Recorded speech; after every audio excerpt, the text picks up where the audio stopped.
So it will be 207 times the kinetic energy of the electron. Is 1 by 4 into 10 raised to the power minus 3.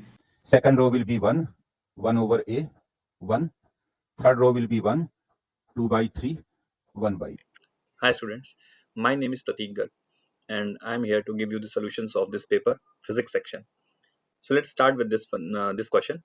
In this question, if you see, the normal reaction N of the vehicle is required, which is of mass 800 kg and which is moving on a banked road of angle 30 degree at maximum possible speed. Also, the value of cos 30 and mu s is given. So if you draw the road like this, so which is banked at an angle of 30 degree, so you can see that the normal reaction would be somewhat acting like this. And just a second. Yeah, so normal reaction will be acting like this. Now since we have to maximize the speed, so we can say that friction will be acting down the plane, because the tendency of the vehicle will be to skid upwards, and at maximum speed the friction would have become limiting, so we can say that the friction would have become mu s into n. Apart from normal reaction and friction, mg will also act down the vertically down. Now in the presence of these three forces, the vehicle is going to perform circular motion in a horizontal plane.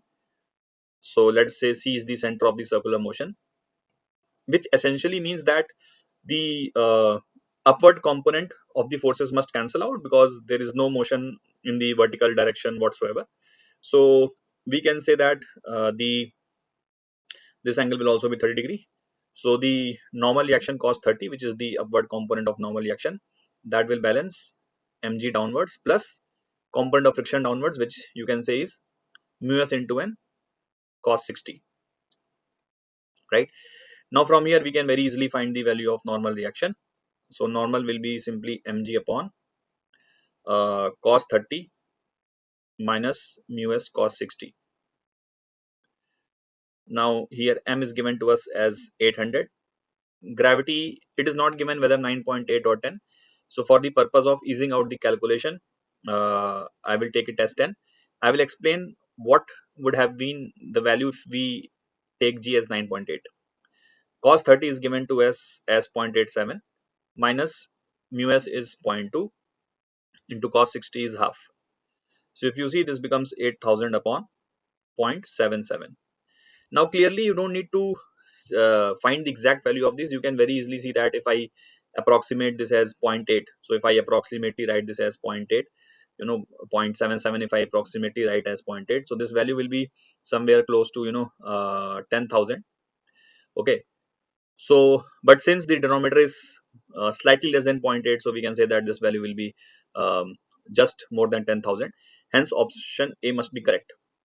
Okay, and also you need to notice that even if you take g as 9.8, then also the value will not be very far apart from option A, because you can say that the options are very far away from each other. So even if you take g as 9.8, then also the option A would have been the correct.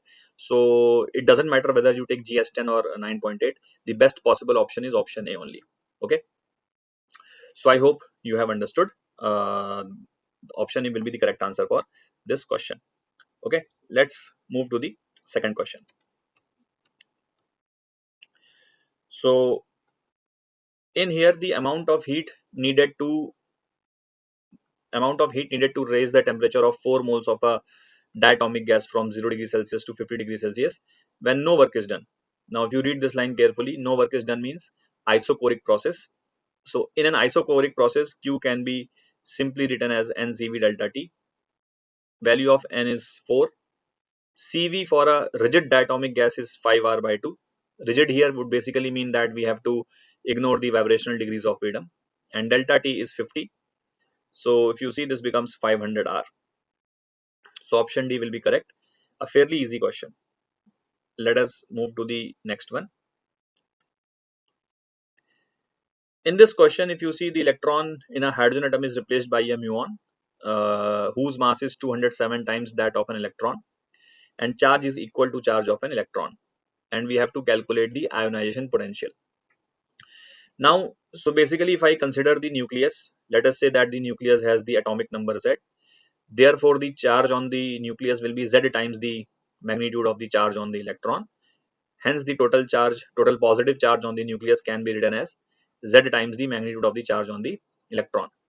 Now a muon particle is circulating around this nucleus, and let us say that the mass of the muon is 207 times m. Notice that here m represents the mass of the electron. Therefore, the mass of the muon will become 207 times m. Also, the charge on the muon is same as that of electron, so which is E. The charge on the muon will be negative, of course, which is why there will be an electrostatic attraction between the nucleus and the muon. Let's write the Coulombic force of attraction equation. That means the force equation on the muon particle. So the net attractive force, which is K into Q1, which is the charge on the electron, which is the charge on the nucleus, into Q2, which is the magnitude of the charge on the muon, divided by R square, where R is the radius of the circular motion. So we can say that R is the radius of the circular motion. That will be is equals to mv square by R, where v is the speed of the circular motion of the muon. So m actually here will be 207 m, because the mass of the muon is 207 m, and v square by R. So here R and R will get cancelled. So you can see that this will be kZe square. That should be equals to 207 mv square into R. Okay. Next, we can write the angular momentum quantization equation, which says that nh upon 2 pi, that is equals to mvr. M again will be 207 m into v into R. So if we divide this equation number 1 by equation number 2, so what we will get is kZe square upon nh, and 2 pi will go in the numerator, and here 207 mvr will get cancelled, so v will be left.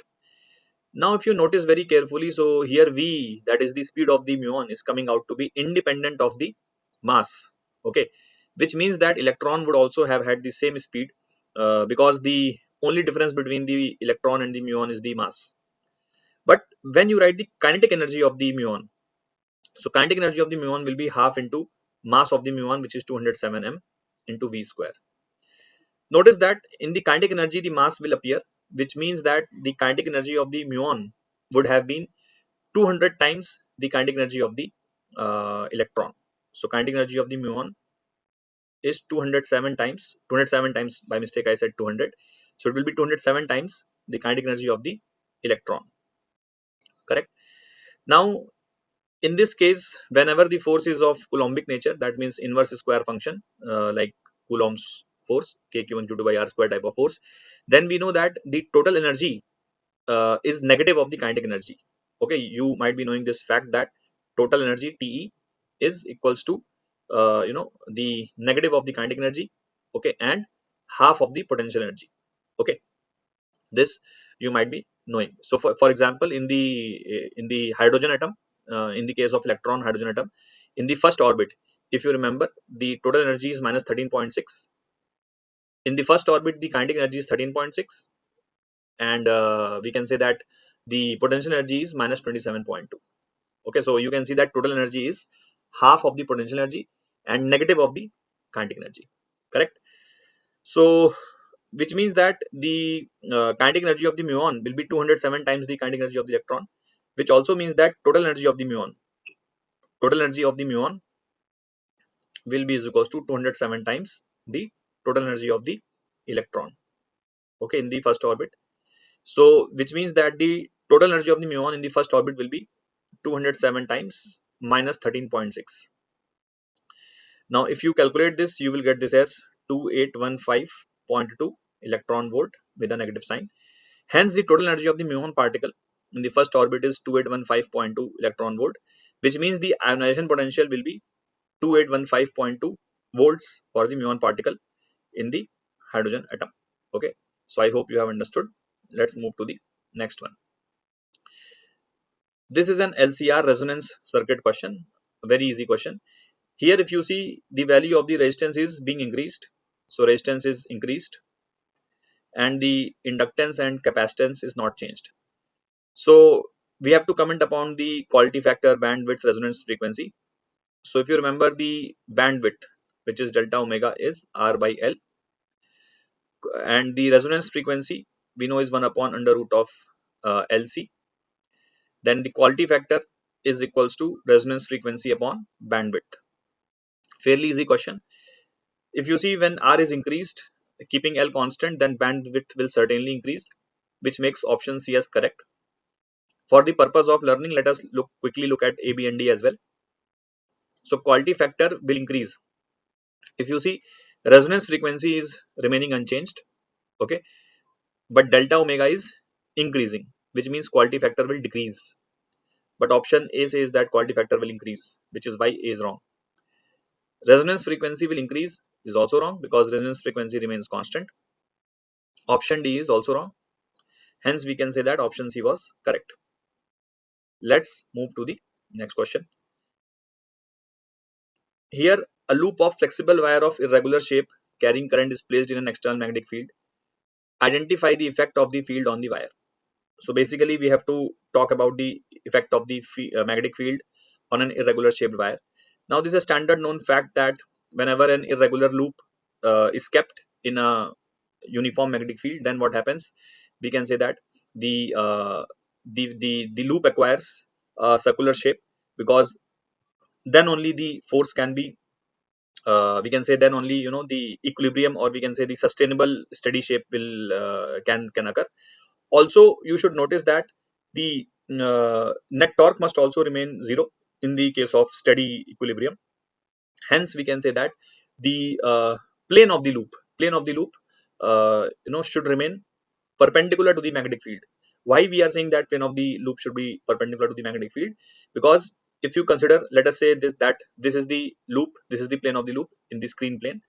So in this case, if we imagine the current to be flowing in the anti-clockwise direction, so the magnetic moment vector will be pointing towards us, and for torque to be zero, we can say that either the the magnetic field should also be along the same axis, that means perpendicular to the screen plane, then only the torque will be zero, and hence we can say that the loop will acquire circular shape, and the plane will be normal to the field, then only the torque will be zero, and also the force will be zero, and the shape will remain sustainable.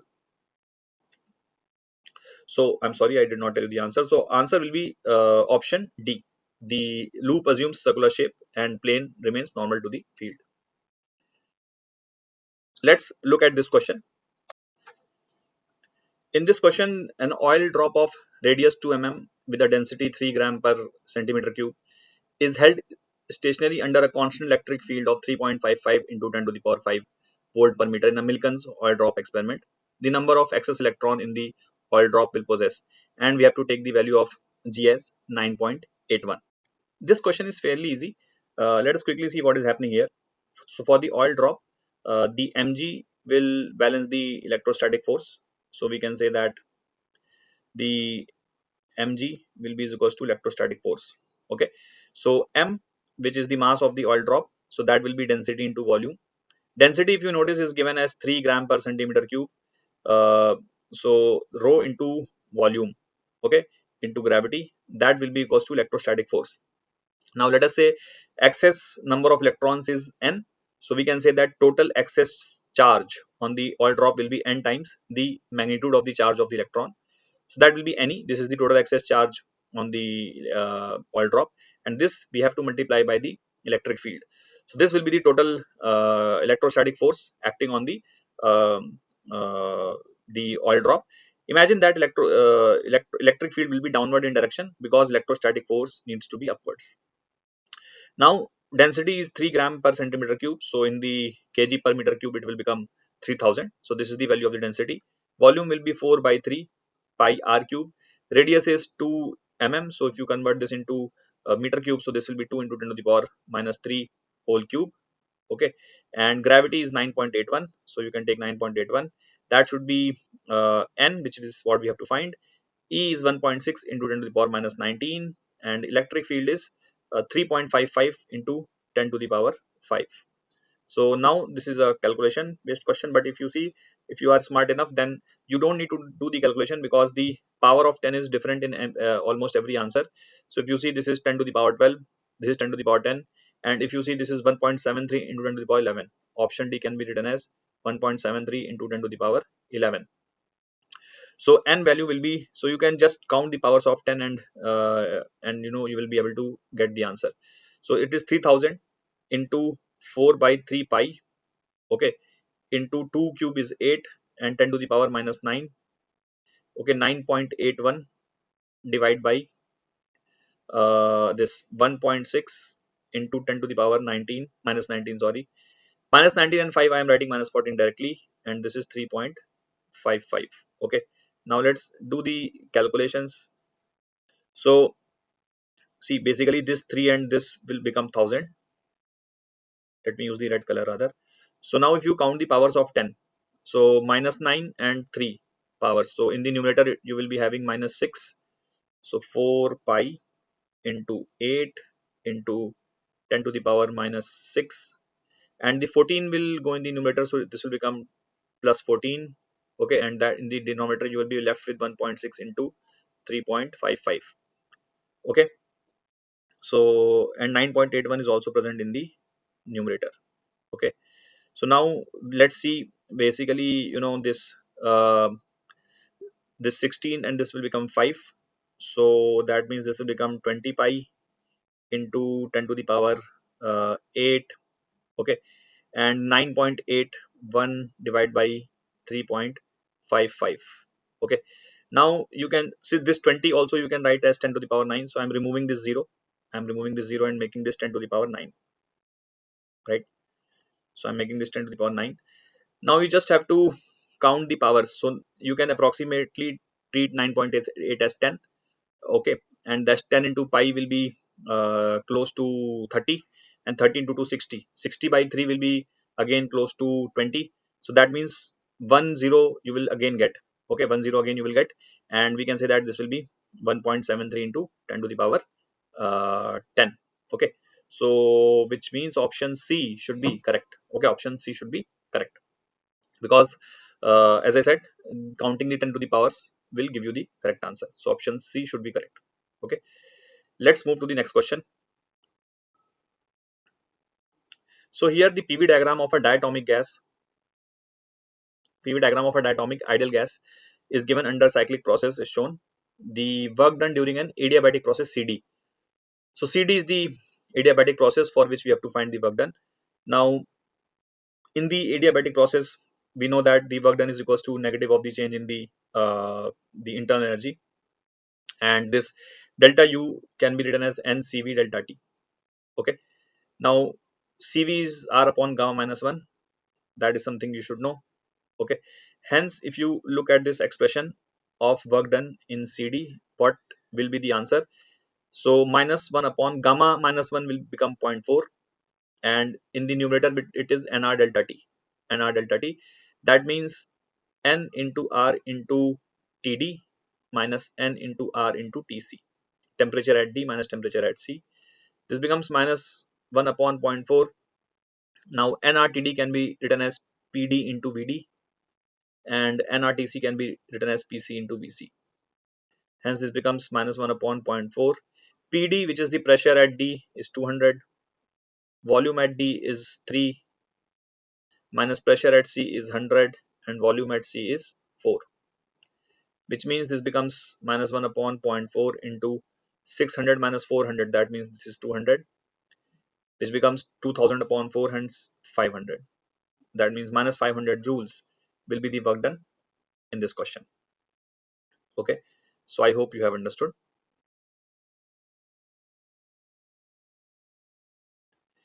Let's see this question. A plane electromagnetic wave of frequency 100 megahertz is traveling in vacuum along the x direction. At a particular point in space, the magnetic field is given 2 into 10 to the power minus 8, where k is the unit vector along z. So we have to find the electric field. Very easy question again. So you should try to recall that two facts, that E by B gives you the speed of light, and the direction of E cross B is the direction of propagation of the wave, as well as electric field and magnetic field are perpendicular to each other. Now that means electric field cannot be along the k cap, since magnetic field is already along the k cap, which means option A and D are wrong.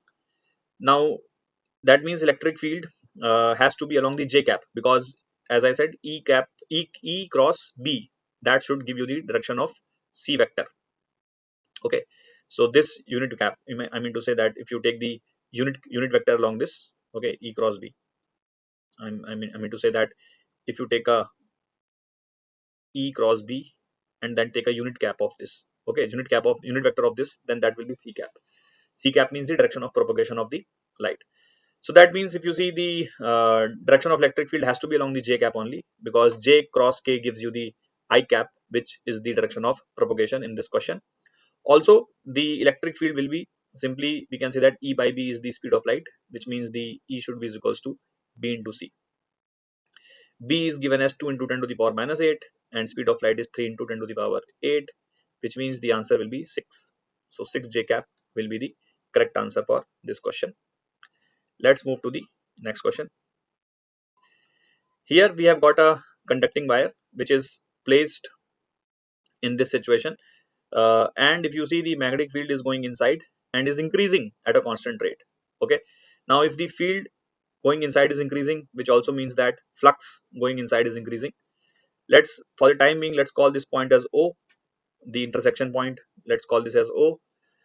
Now if you look at the triangle ODC, then the flux going inside must increase, is increasing, which means the the, according to Lenz's law, we can say that the current will be induced so that the flux going inside starts decreasing, or we can say it is to oppose, the flux going inside is increasing, so the current will be induced to oppose this increasing flux.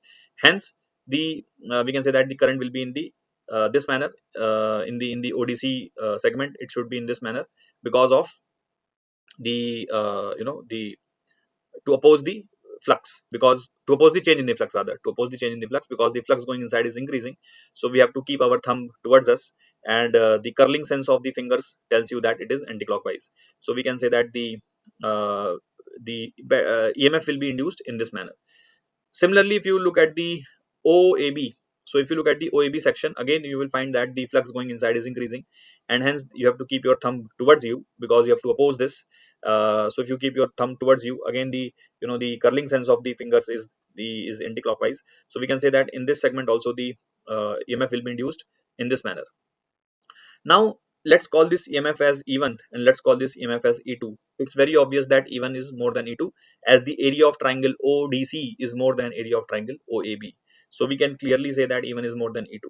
Okay, E1 is more than E2. Now if you look at this loop, so since current can only flow in one particular sense because it's actually a single loop. Okay, this point O is not touching over here for the two wires, so this actually is a single loop. So we can say that the current will actually flow according to the E1.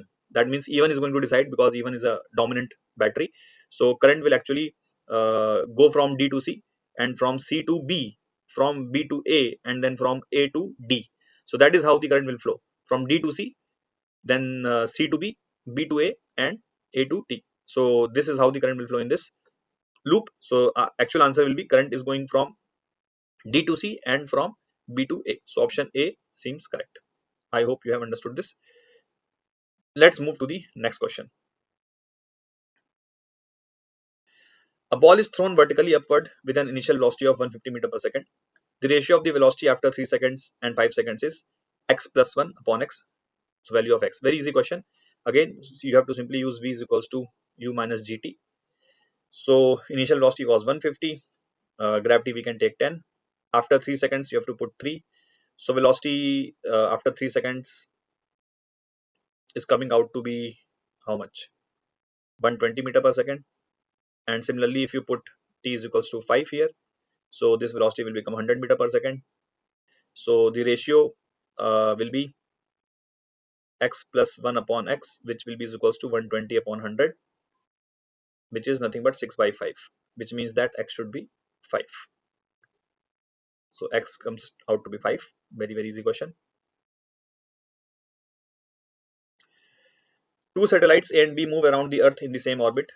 The mass of A is twice the mass of B. That means mass of A is twice the mass of B. The quantity which is the same for two satellites. Potential energy, total energy, kinetic energy, and the speed.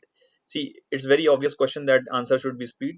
Why? Because if you consider m to be the mass of the Earth, capital M to be the mass of the Earth, and the radius of the satellite radius of the orbit radius of the orbit of the satellite. Radius of the orbit of the satellite is x.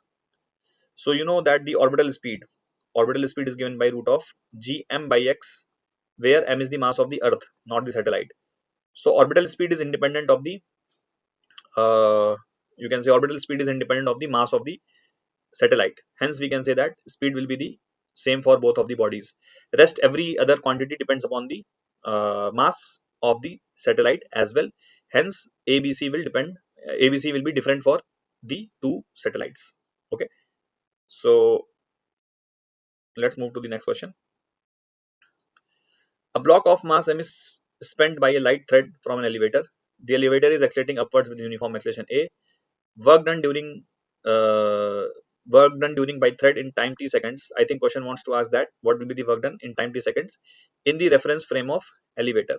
Now again a very fairly straightforward question, because in the frame of elevator the thread will remain suspended, you can say that, and for a person who is standing inside the elevator, the displacement of the bob will be zero, no matter if the elevator is accelerating, because for this person standing inside the elevator, for the red man, you can say that the elevator the bob will always be at rest, hence the displacement is zero for the red man.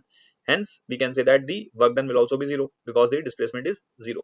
So option D will be correct answer for this question. Let's look at the next question. A light inextensible string has a breaking strength of W newtons. With what maximum acceleration it can be pulled upwards so that uh, it can pull a block of W by 8 newtons vertically upwards. So basically, what is the question? That means that there's a string which can at max sustain. Sorry, let me do a bit of figure. Yeah, so there's a string which can at max sustain a maximum of W Newton tension. So maximum tension it can sustain is W Newton, and there's a block whose weight is W by 8. So the weight of this block is W by 8. So what can be the maximum acceleration? So see, the tension will act up, okay, and the mg which is W by 8 will act down. So what will be the maximum acceleration? So we can simply write the force equation on the block. Tension upwards minus mg downwards, that will be equals to mass of the block into acceleration. Now remember that mass of the block is weight upon gravity. So weight of the block was W by 8 upon gravity. So weight upon gravity is the mass of the block into acceleration, where A is the acceleration of the block. Now maximum value of tension can be W as given in the question. So we can say that for maximum acceleration you just have to put T as W here. Solve this, W gets cancelled. 1 minus 1 by 8 is 7 by 8. That should be equals to A by 8G. So A becomes 7G. So option B will be correct answer for this question. I hope you have understood. The length of a metallic wire is L1 when tension in it is T1, and the length is L2 when the tension is T2. The original length of the wire we have to find. We have to assume that Hooke's law is valid. So basically again, you know that when the Hooke's law is valid, then the wire actually behaves like a spring. So we can consider that, let us say the original length of the wire was L naught. L naught is the original length of the wire, which is what we have to find. So when the tension, which you can think of as a spring force, because this is following the Hooke's law, so we can say that tension is nothing but the spring force. So the extension in this case will be the L1 minus L naught in the first case, because the total length of the wire is L1 and the original length is L naught. So extension is L1 minus L naught. Okay, so we can say that when the tension T1 was applied, then the extension became L1 minus L naught. So we can say that T1 can be written as some constant. Actually it will be Ay by L, but you don't need to find this constant. You can say that spring constant because it is following Hooke's law. So T1 is equals to K into L1 minus L naught. Basically we are writing spring force as K into X. Remember, spring force is F into Kx. F is equals to Kx. So F is nothing but tension here, and K is the spring constant into extension. The second scenario, tension becomes T2, the spring constant does not change, and length becomes L2. So extension will be L2 minus L0. The length of the wire has become L2 and the original length was L0. So we can say that L2 minus L0. Now we have to find the value of L0. Very easy. You can just divide this. So it will be T1 by T2, and that should be equals to L1 minus L0 upon L2 minus L0. So if you cross multiply, it will be T1 L2 minus T1 L0. That should be is equals to T2 L1 minus T2 L0. You can take L0 on both same side. So T2 L0 minus T1 L0, that should be is equals to T2 L1 minus T1 L2. Hence L0 comes out to be T2 L1 minus T1 L2 divided by T2 minus T1. So I think option D, oh sorry, option A seems to be correct. Okay, so let's look at this question. Two spherical soap bubbles of radii R1 and R2 in vacuum are combined under isothermal conditions. Resulting bubble has a radius equal to. So basically we have one bubble of radius R1 and another bubble of radius R2. Outside pressure is 0 because the because it is in the vacuum, and we can say that the conditions are isothermal, so temperature will remain constant. Now these two bubbles combine and they result in another bubble of radius R. Okay, so we can say that moles will remain conserved because we will assume that there is no leakage of the gas. So let's say the N1 moles were present in the first gas, and 2 moles were present in the second bubble. So total number of moles will be N1 plus N2. Temperature of each bubble will be T because we have to assume isothermal condition. So we can say that N1 plus N2 should be is equals to N, where N is the number of moles here. So what is the value of N1? So you can write P1 into V1 upon RT, N2 will be P2 into V2 upon RT, and N will be P, where P is the pressure here, into V, where V is the volume of the resulting bubble, into R upon RT. Okay, now RT gets cancelled. P1 is the pressure inside the first bubble. Now you know that using the concept of surface tension, if the outside pressure is 0, so inside pressure is will be 4T by R1, where T is the, or let's say S is the surface tension. So the inside pressure will be 4S by radius because outside pressure is 0, so inside pressure will be 4S by R1. So P1 can be written as 4S by R1 into volume, which is 4 by 3 pi R1 cube. This is the volume of the first bubble. P2 will be similarly written as 4S by R2 because the outside pressure was 0. So inside pressure will be 4S by R2 into 4 by 3 pi R2 cube. And that should be equals to, we can say if the outside pressure is 0, so inside pressure of the resulting bubble is 4S by R into volume, which is 4 by 3 pi R cube. Okay, now we just have to solve this. So we can say that 4S, 4S, 4S gets cancelled. 4 pi, 4 pi, 4 pi also gets cancelled. 3, 3, 3 also gets cancelled. So this R1 and this will become square. This R2 and this R2 will become square, and this R and this will become square. So here becomes R1 square plus R2 square. That will be equals to R square. So we can say that the answer will be under root of R1 square plus R2 square. Okay, so let's move to the next question. Here what is happening? A charge plus q is fixed at the each of the points x equals to x0, 3x0, 5x0 up till infinity, and a negative charge minus q is kept at 2x0, 4x0, 6x0 like that. Here x0 is a positive constant. That means the charges are placed along the positive side of the origin. So basically, if you consider this as the origin, so let us say at x0 plus q is kept, then at 3x0 again plus q is kept, then at 5x0 again plus q is kept, and so on and so forth. Similarly at 2x0 minus q is kept, then 4x0 again minus q is kept, and so on and so forth. We have to calculate the potential at the origin. Okay, so very easy question. Potential at the origin due to the first charge, which is at x0, can be written as kq by x0. Similarly, potential at the origin due to the second charge will be k of minus q by 2x0. Similarly, due to the third charge will be k of q by 3x0. Due to the fourth charge will be k of minus q by 4x0, and so on and so forth. So if you take kq by x0 common here, you will be left with 1 minus half plus 1 by 3 minus 1 by 4, and so on and so forth. Now this series up till infinity is a very famous series whose value comes out to be ln of 2. It's a very much famous series. You must have been told about this in mathematics. So basically our answer is kq by x naught into ln2. K you can write as 1 upon 4 pi epsilon naught. So that means the potential will be q upon 4 pi epsilon naught into x naught into ln2, which is option D. So I hope you have understood this. Okay.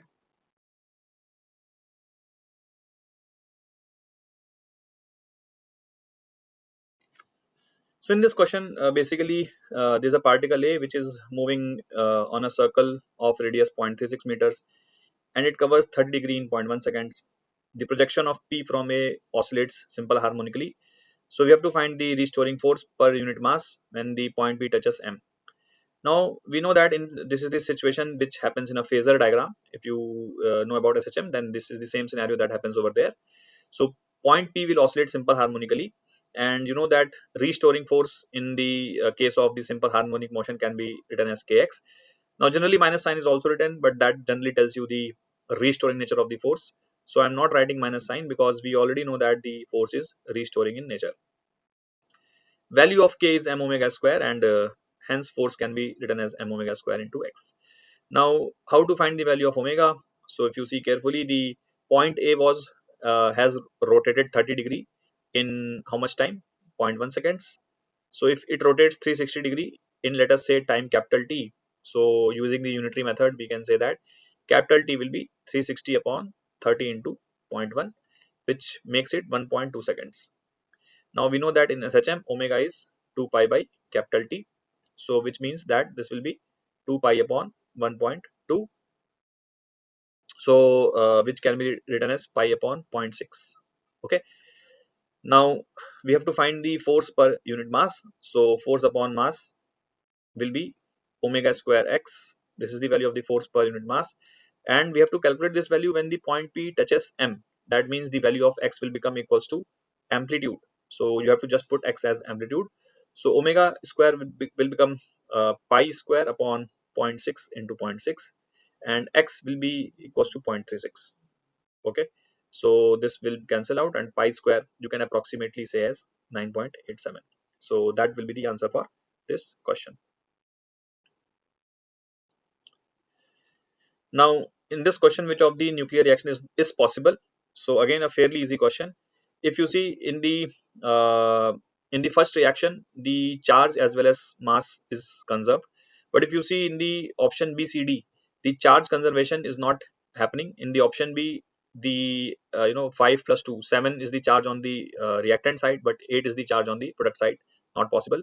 Here if you see, 5 is the charge on the reactant side, and beta particle will also have -1 charge. So the total charge on the product side is 4 only. So this is also not possible. Here also 8 is the charge on the reactant side, and here again 5 is the charge on the product side. So we can say that this is also not possible.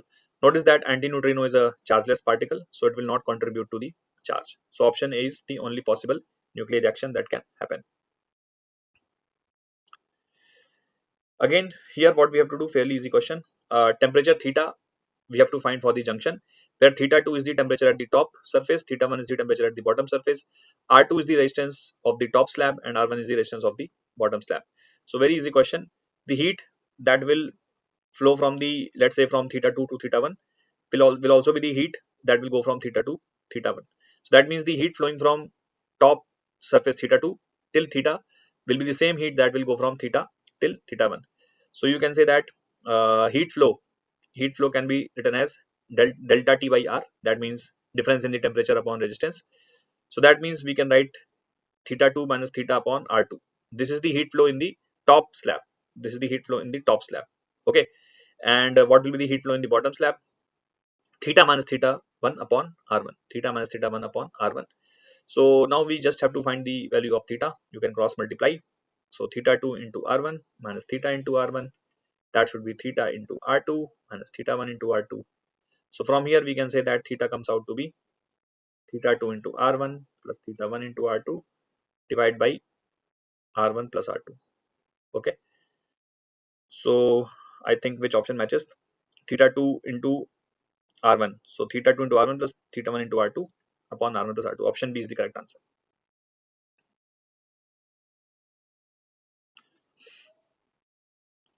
The refractive index of a converging lens is 1.4.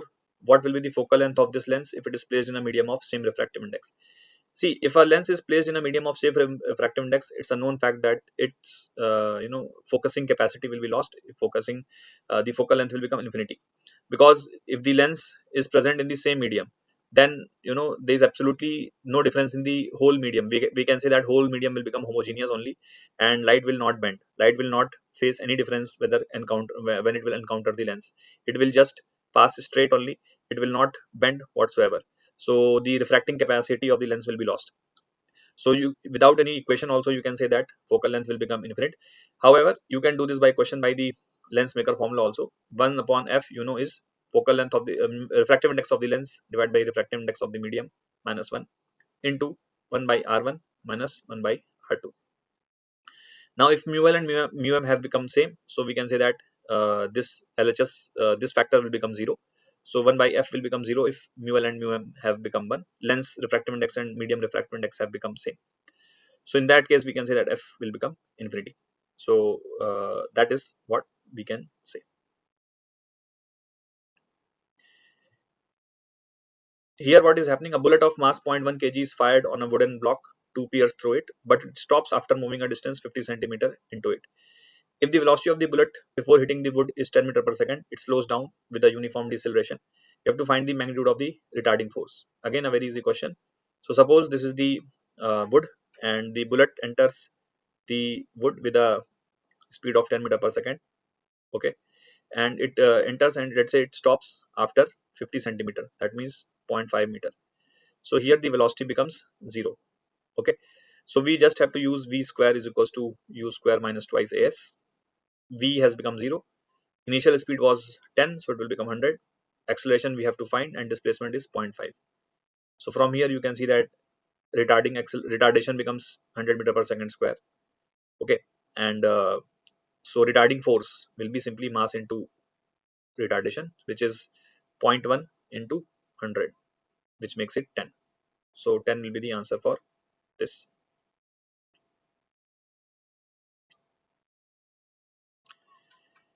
Here what is happening, there's a ball of mass 10 kg, which, so there's a ball of mass 10 kg which moves at 10 root 3 meter per second along the x-axis, and it hits another ball of 20 kg. Now this 20 kg ball comes 10 kg ball comes to rest, but 20 kg ball breaks down into two equal pieces. One piece starts moving, it is shown that one piece starts moving along the y-axis at a speed of 10 meter per second, and other moves at an angle of 30 degree at the speed x. So we have to find the value of x, and both these pieces which were broken are of equal masses. Now in this question, the extra data is given. Even if this 10 meter per second, which is the speed of the particle which moved along the y-axis, was not given, then also you could have done. Or this 30 degree was not given and 10 was given. So out of this 30 degree data or 10 meter per second data, 1 was required only. Let me show you.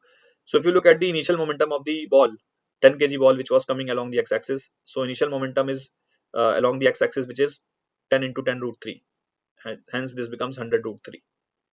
And initial momentum along the y-axis was 0. Now same situation should still happen. In final momentum along the y-axis should be 0, and final momentum along the x-axis should be 100 root 3. So if we let's assume that this 10 is not given. Let's assume that this 10 is not given, and let's say that the speed of the ball is x. Okay, speed of the ball is x. Second ball which moves along the 30 degree is x. Okay, then what will you write? You will write that mass of the this ball which moves along the x-axis is 10 kg. Okay, so conserving the momentum along the x, we can say that the initial momentum was 100 root 3 along the x, which will be equals to final momentum of the system along the x-axis, which will be 10 kg into x cos 30. Okay, x cos 30, x is the velocity of the ball. Okay, and conserving the momentum along the so you can straight away see that we can find x from here. This 10 was not required also, so this 10 and 10 gone, and what, so this will be 10 root 3 into x into root 3 by 2. so x becomes 20. Okay, in fact you can find this 10 out. If you conserve the momentum along the y-axis, then you will be able to get that the the final velocity of the ball which was moving along the y-axis is 10 meter per second, because the initial momentum of the ball of the system was 0 along the y-axis. So we can say that final momentum must also be 0. So that means the final momentum of the 10 kg ball which moves along the 30 degrees, how much? 10 into x sine 30. That should be and that is the momentum of the ball in the negative y-axis minus momentum of the ball in the positive y-axis, which moves at, let us say, vy. So that vy is not known, so we can say that 10 into vy. So now you can see that 10x sine 30, 10x sine 30 will be equals to 10 vy. So 0 0 gone, and x value is 20, so 20 sine 30 becomes 10, which is vy. Hence this 10 we can compute, this was not required. Okay, so anyway our answer was to find n, and which is equals to 20 in here. Okay,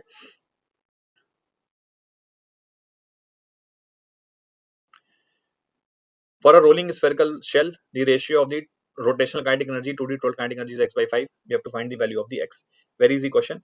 So for a shell, if it is pure rolling, so we know that let us say its angular speed is omega and the speed is v. So we can say that rotational kinetic energy is half into moment of inertia about center of mass into omega square. So this will be half into 2 by 3 mr square omega square. Now using the condition of pure rolling, we can say that v will be equals to r omega. So that means this will become m by 3 into v square. So this will be equals to rotational kinetic energy. And what will be the total kinetic energy? So total kinetic energy will be equals to rotational kinetic energy plus translational kinetic energy. Rotational kinetic energy we have already calculated, mv square by 3. Translational kinetic energy will be half mv square. So if we take the ratio k rotational upon k total, then we get mv square by 3 upon mv square by 3 plus mv square by 2. So that means this becomes 1 by 3 upon 1 by 3 plus 1 by 2, that means 5 by 6. So that means this becomes 6 2 by 5. It becomes 2 by 5. So the value of x comes out to be 2. Very easy question.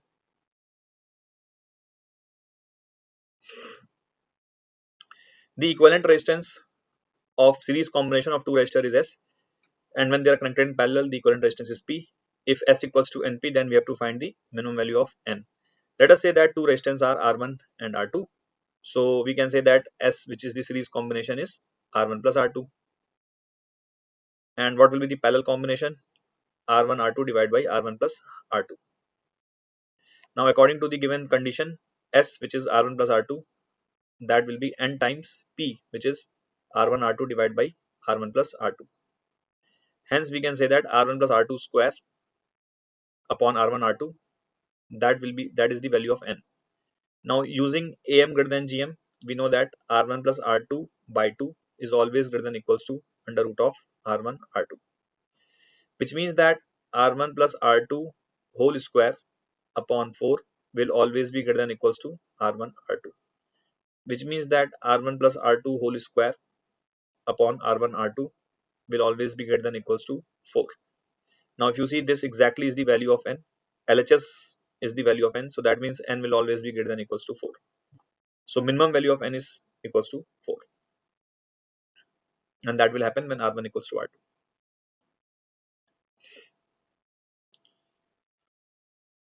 So here we have got 4 identical plates, each is of length 2 meters and the breadth 3 by 2 meters. That means area of the plate is we can say L into B. So area of the plate can be written as 2 into 3 by 2, which is 3. Now we have to find the equivalent resistance between A and C. Okay, so let me draw the circuit again here. Okay, and B and C are connected by a wire, B and D, sorry. So this is plate A, this is plate B, this is plate C, and this is plate D. So we have to find the equivalent capacitance between A and C. Okay, so let's connect a battery or between A and C, okay, of V volts let's say we have connected a battery between A and C of V volts. So let's say that negative terminal of the battery is at 0 volts and positive terminal of the battery is at V volts. Let's assume the potential of B and D to be X because they are connected by the wire. So B and D will be at the same potential. Now very easily we can assume 3 points in the space. One of the point will be at V volts, one of the point will be at 0 volts, and one of the point will be at X volts. So if you look A and B, so A and B are connected between V and X. So you can connect a capacitor between V and X. B and C is connected between X and 0. So you can connect a capacitor between X and 0. Again C and D is connected between X and 0. So C and D again you can connect between X and 0. And we have to find the equivalent capacitance between V and 0. Okay.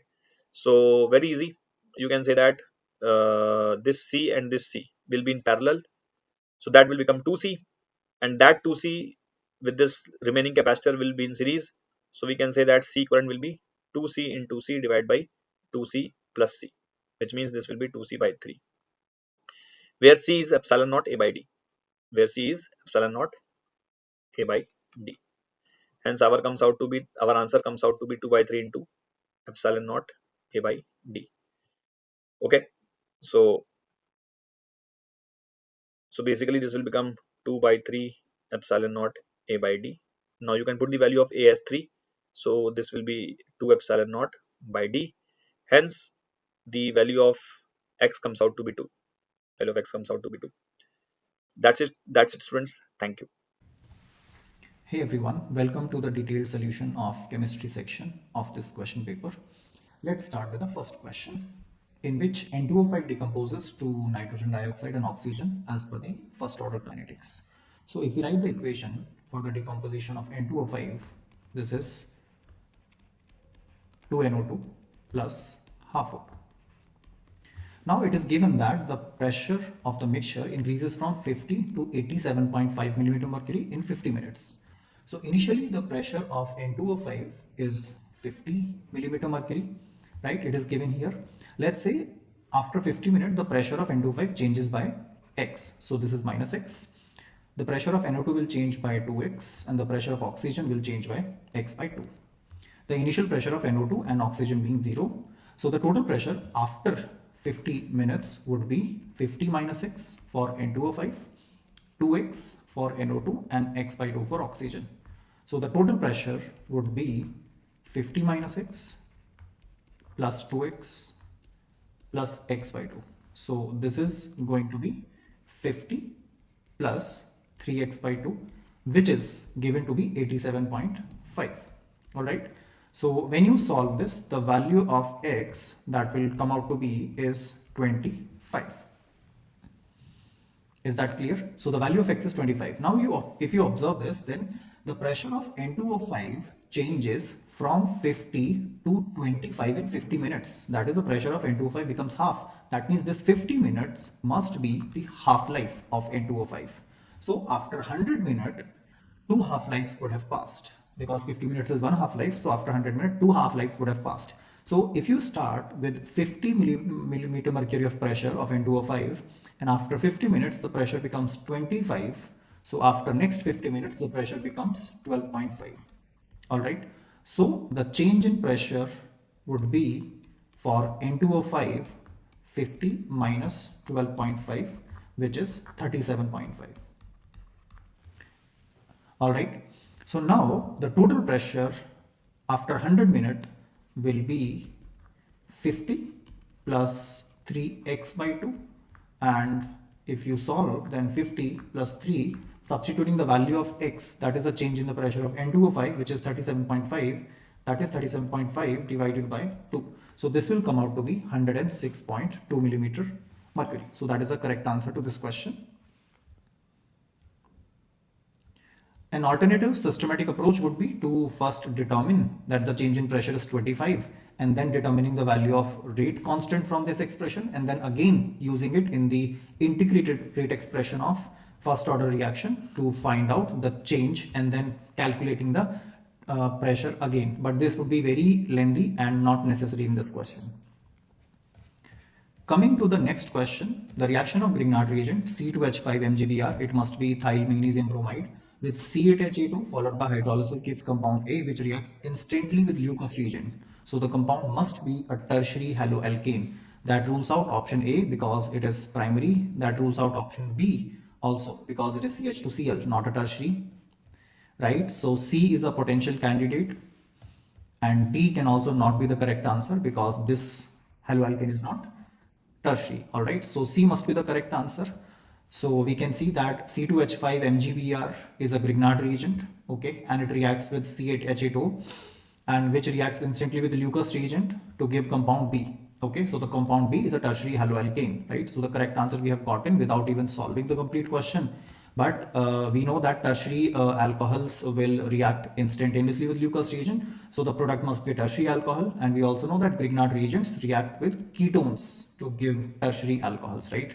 So a probable molecule with C8H8O that satisfies this formula, C8H8O, could be this one, right? Acetophenone. So acetophenone, when it reacts with C2H5 MgBr, then it will give you pH, C, OH, CH3 and CH2CH3, and then this OH can be replaced by Cl. So the correct answer to this question would be C, verified by the solution. Then moving to the next question. 2-methyl propyl bromide reacts with ethoxide. Ethoxide is a strong nucleophile, gives A, whereas on reaction with ethanol, which is a weak nucleophile, it gives B. Now 2-methyl propyl bromide is this one. So this is a primary alkyl halide with a potential to form a stable carbocation via carbocation rearrangement. So if we use a strong nucleophile, the reaction follows SN2 mechanism because it is primary and it can undergo SN2. And if we use a weak nucleophile like ethanol, then the mechanism can be SN1. So that leaves us with only one option, which is D. And yes, if we use ethoxide, then Br is replaced by ethoxide group. So we get isobutyl ethyl ether. And if we use ethanol, then in that case, the bromide departs. It gives initial carbocation isobutyl, which rearranges via 1,2 hydride shift to a more stable tertiary carbocation, and which then reacts with the ethanol to give us the product, which is tert-butyl ethyl ether. So the correct answer to this question is option D. Coming to the next question, which of the following compounds will give pink color on reaction with phthalic anhydride in concentrated H2SO4 followed by treatment with NaOH? So this reaction should remind you of the preparation of phenolphthalein, in which we react phenol with phthalic anhydride, and in which case the attack occurs at the para position of phenol. So this question also can be done by logic in a very short amount of time. We know that in the preparation of phthalene dyes, when phthalic anhydride reacts with phenol, the attack occurs at para position, this position. So this position must be unsubstituted, it must be available for attack. In option A, both the para positions with respect to OH are occupied, so this cannot be the correct answer. In option B also, both para positions are occupied. Again, this cannot be the correct answer. In option C also, the para position is occupied by N-propyl group. This cannot be the correct answer. Only in option D, the position which is para with respect to the OH group is available, and hence only this compound can give a pink colored dye, a pink color compound on reaction with phthalic anhydride. So the correct answer is option D. And this is the mechanism for the reaction which you can go, which occurs via electrophilic aromatic substitution in 2 steps. Next question is, consider the elements magnesium, aluminum, sulfur, phosphorus and silicon, the correct increasing order of their first ionization enthalpy. So this question is important because it involves 2 exceptions, right? So we know that in periodic table, in magnesium and aluminum, although across the period ionization enthalpy increases, but magnesium has higher ionization enthalpy because of the higher penetration effect of s electron compared to the penetration effect of p electron. So out of magnesium and aluminum, magnesium has first higher ionization enthalpy. One exception again occurs in this period between sulfur and phosphorus. Phosphorus has half-filled p subshell, whereas sulfur has 4 electrons in its valence shell p subshell, because half-filled subshells are more stable due to symmetry and exchange energy. So phosphorus has higher ionization enthalpy than sulfur. So the correct answer for this question would be option A, because there is an exceptional pair between aluminum and magnesium and between sulfur and phosphorus. Moving to the next question. In this question, the compound contains two functional groups. One is ketone and the other is ester. The reagent is ethylene glycol and H+. So we know that if there is a carbonyl group, if it is reacted with a diol in the presence of H+, that is slightly acidic medium, it leads to the formation of acetal or ketal. Since ketones are more reactive than esters, so ketone will form a cyclic ketal, but ester will not. So the correct answer to this question will be option A. Moving to the next question. An amine on reaction with benzene sulfonyl chloride produces a compound which is insoluble in alkaline solution. So benzene sulfonyl chloride, this is Hinsberg reagent we are talking about. Let me remind, in Hinsberg test, primary amines give a compound which is soluble in alkali because of the remaining hydrogen, which is acidic. Secondary amines give compound which is insoluble in alkaline medium. So if an amine on reaction with benzene sulfonyl chloride produces a compound which is insoluble in alkaline solution, the compound must be a secondary amine. This rules out option C as the correct answer. Further, this amine can be prepared by the ammonolysis of ethyl chloride. Okay, so the compound must have ethyl group, because if you're preparing the compound by the reaction of ethyl chloride, so the compound must have ethyl as one of the substituents, right? So this molecule does not have ethyl. Option A does not have an ethyl group. Option B has ethyl group. Yes, option D does not have ethyl group. So the correct answer to this one should be option B based on the given information. Moving to the next question, which of the following statements is correct? In thiourea test for nitrite ion, a green colored solution is obtained if FeCl3 is added. No, this is incorrect. The solution is deep red because of the formation of a complex between ferric and thiocyanate ion. It is necessary to carry out the chromyl chloride test in a dry test tube. Yes, otherwise the chromyl chloride get hydrolyzed by water and it can form a yellow colored solution of chromic acid. So the correct statement is option B. Alright. The option C says that in lead nitrate, the brown ring test can be performed with its water extract. No, because in brown ring test, one of the reagents we use is sulfuric acid. And if lead ion is present in the solution, it will combine with sulfate ion to form an insoluble white substance, which will interfere with your observation of brown ring test. Suspension of cadmium carbonate gives black precipitate with sodium sulfide. No, it is a yellow precipitate. So the correct answer being option B. Moving to the next question, L isomer of tetrose X gives positive Schiff's test, which is given by aldehydes. So we know that the given compound is an aldehyde. It has two chiral carbons, all right. On acetylation, it yields triacetate. This is esterification we are talking about. So there should be 3 OH groups because it is forming a triacetate. X also undergoes the following reaction. When it is reduced with NaBH4, it forms a chiral compound. That means the 2 OH group cannot be on the same side, because otherwise the molecule would then have a plane of symmetry. All right. So the given compound, also remember, has the L configuration. So the correct answer in this case would be option D.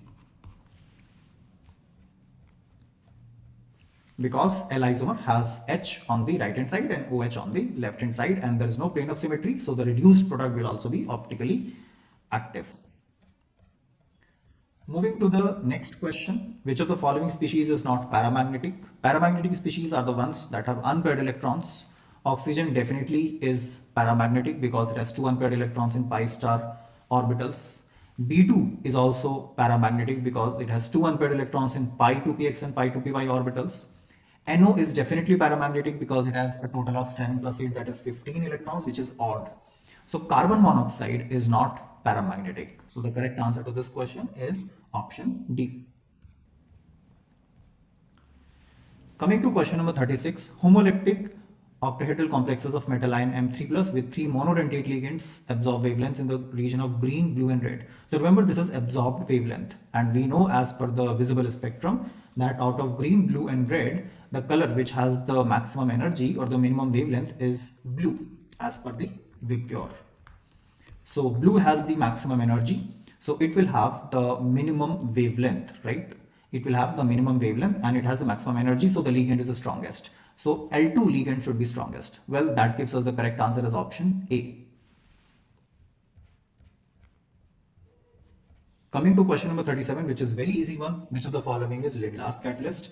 Zinc chloride and HCl is Lucas reagent. Partially deactivated pelletized charcoal is what we call Lindlar's catalyst, right? Cold dilute KMnO4 is Bayer's reagent, and sodium in liquid ammonia is Birch reduction that we use in Birch reduction.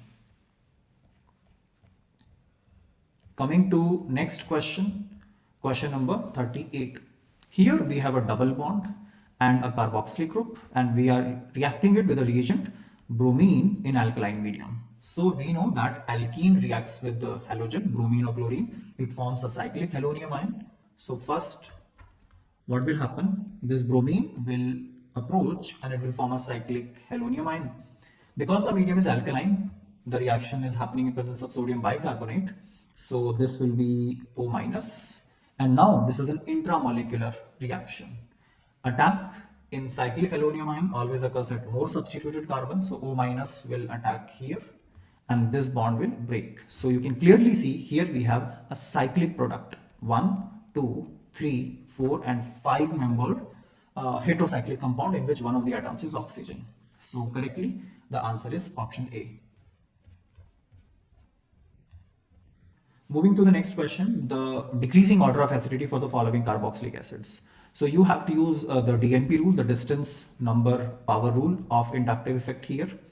So in one of the compounds, the carboxylic is joined to CH3, then CF3, then CH2Cl, then CH2F, and then CH2Br. So obviously, distance does not matter here because there are 2 carbon atoms. Then number dominates over power, right? So there are 3 fluorine in the compound B, so they will exert the maximum electron withdrawing effect. Hence, CF3 will be most acidic. So compound B is going to be the most acidic. After that, there is CH3, there is CH2Cl, F and Br. So which halogen has a maximum minus I effect? Of course, out of fluorine, chlorine and bromine, fluorine has a maximum minus I effect. So after B, the option that is going to be D. Then after fluorine, we will have chlorine, which is C. Then after chlorine, we will have bromine, which is E. And then after bromine, we will have unsubstituted acetic acid, which does not have any minus I effect, instead plus I effect by methyl group, which is A. So the correct answer would be B, D, C, E, A. That is option B. Moving to the next question, the correct IUPAC nomenclature for the given compound. This one is very simple. Here look for the principal functional group out of ketone and carboxylic acid. Carboxylic acid is the principal functional group. So this is numbered as 1, 2, 3, 4, 5 and 6. So you know at 5th carbon there is an oxo group and on 2nd carbon there is a methyl group. Substituents are always written in their alphabetical order. So methyl will be written first and oxo later. So the correct name for this compound would be 2-methyl-5-oxohexanoic acid. So the correct answer will be option D. Moving to the next question, the set having ions which are colored and paramagnetic.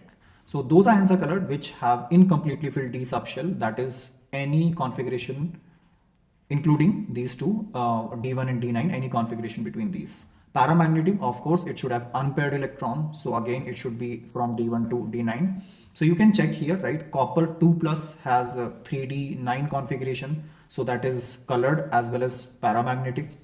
Chromium has configuration 3D5 4s1. So chromium plus 3, that is we're removing 3 electrons. So that should be 3D3 4s0. Right, so again it has unpaired electrons as well as incompletely filled d subshell, so both colored and paramagnetic. Scandium is 3D1 4s2, and if you are talking about scandium plus 1, that is 3D1 4s1. So again it has unpaired electron. So this set satisfies the criteria for both color and paramagnetism. So option A is the correct answer. Moving to the next question.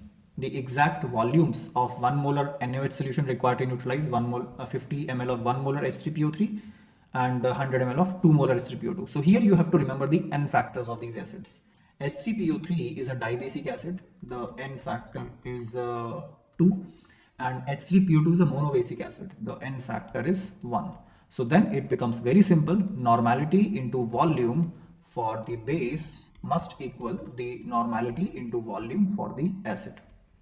So for the case of H3PO3, we can substitute the values. The normality of NaOH is 1, right? Molarity is 1 and the N factor is also 1. The volume we have to calculate for acid, which is H3PO3, molarity is 1 and the N factor is 2. So the normality is 2 multiplied by the volume, which is 50 ml. So the volume comes out to be 100 ml. So first is 100 ml, right? That rules out option B as the correct answer.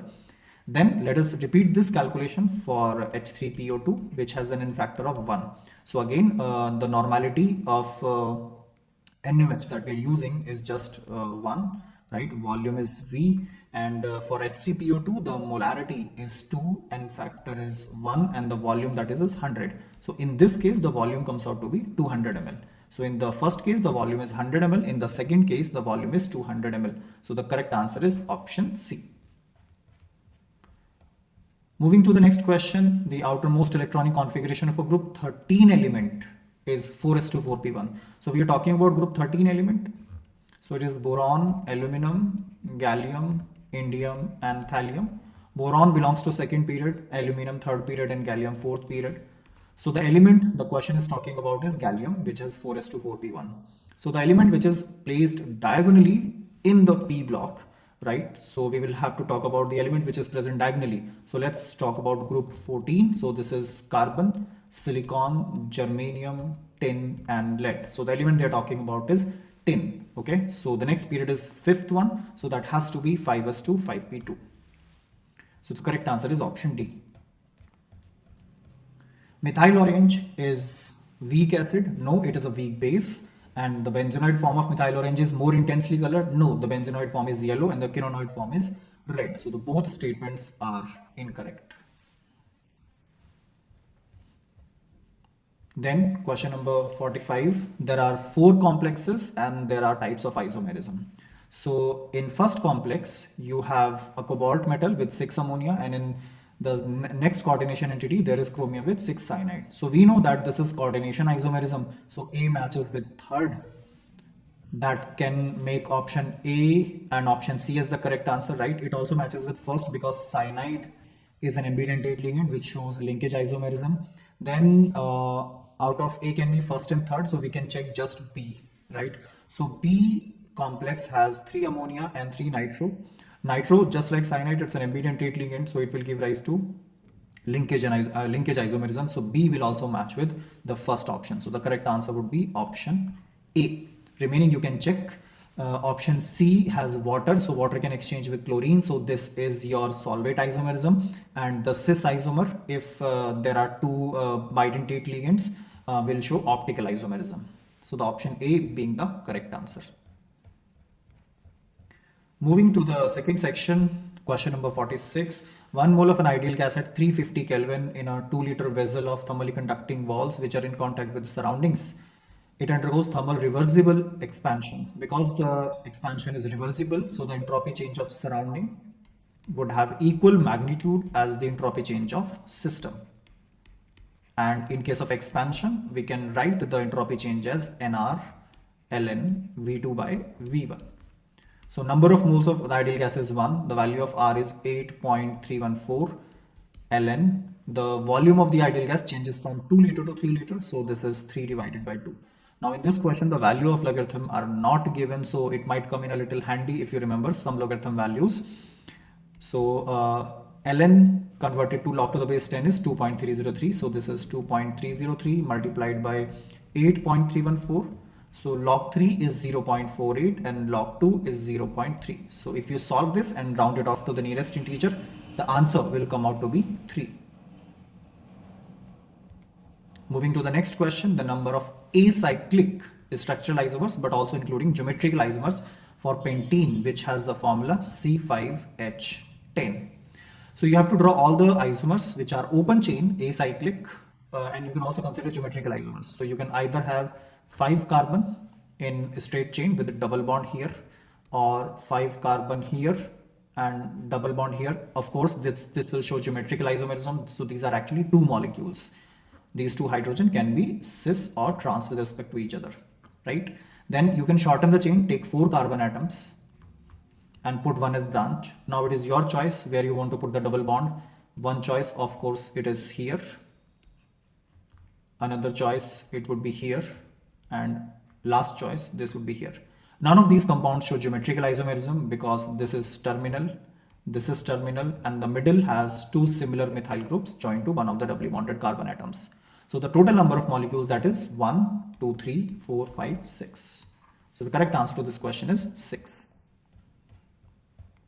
Moving to the next question, the oxygen dissolved in water exerts a partial pressure of 20 kilopascal in vapor over water. The molar solubility of oxygen in water is something into 10 to minus 3 mole per liter. What is that something? So in this question, we will apply Henry's law, which is P is equal to KHX, P being the partial pressure of the gas which is dissolved in the given solvent. The pressure of the gas, it is given to be 20 kilopascal, exerts a partial pressure. So 20 kilo, don't forget to remove the units, right? 20 kilopascal. The Henry's law constant is given to be 8 into 10 raised to the power 4 and then kilopascal, so 10 raised to the power 3. All right, so this is mole fraction of oxygen. So in this case, what you have to do is that mole fraction of oxygen will come out to be very, very small. So we can simplify it as 2 into 10 raised to the power 4 divided by 8 into 10 raised to the power 4 into 10 raised to the power 3. So this is 1 by 4 into 10 raised to the power minus 3. As you can see, this mole fraction is very small. So we can make an assumption that the number of molecules of oxygen present in 1 liter water is very, very small. So the mole fraction of oxygen, which is 1 by 4 into 10 raised to the power minus 3, it can be simplified as number of moles of oxygen divided by number of moles of water. In denominator, we can ignore the number of moles of oxygen. Number of moles of water in 1 liter would be 55.55 or simply 1000 by 18. So they have asked what is the molar solubility of oxygen in 1 liter. So you don't have to solve it completely because we're talking about 1 liter only. So you can calculate what is the number of moles of oxygen in 1 liter water. So that is 1000 by 18 multiplied by 1 by 4 into 10 raised to the power minus 3. When you solve this, you will get the correct answer to be 14. You'll have to round it off to the nearest integer. So the correct answer to this question, right, the calculation you can do will come out to be approximately 14. Moving to the next question, the Gibbs energy change in joule for the reaction. The concentrations are 1 molar, so we are talking about standard conditions here. Gibbs energy under standard conditions is given by this formula, which is minus n is the number of electrons in the balanced equation, F is the Faraday constant, and E naught is the standard EMF. The number of electrons as per the given equation is 2, copper losing 2 electrons and tin gaining 2 electrons. The Faraday constant is given to be 96500, and the EMF is the reduction potential of cathode, which is tin here because tin is gaining 2 electrons and reducing from plus 2 to 0. So the reduction potential of tin minus reduction potential of copper. Reduction potential of tin is given to be minus 0.16 and minus reduction potential of copper is given to be 0.34. So you can simplify this. This is minus 2 multiplied by 96500 multiplied by minus, this is 0.5 minus 0.5, or which is like 1 by 2. So this comes out to be minus minus plus 96500. So the correct answer to this question is 96500. Moving to the last question, a sample of N2H6SO4 was dissolved in 1000 ml of water.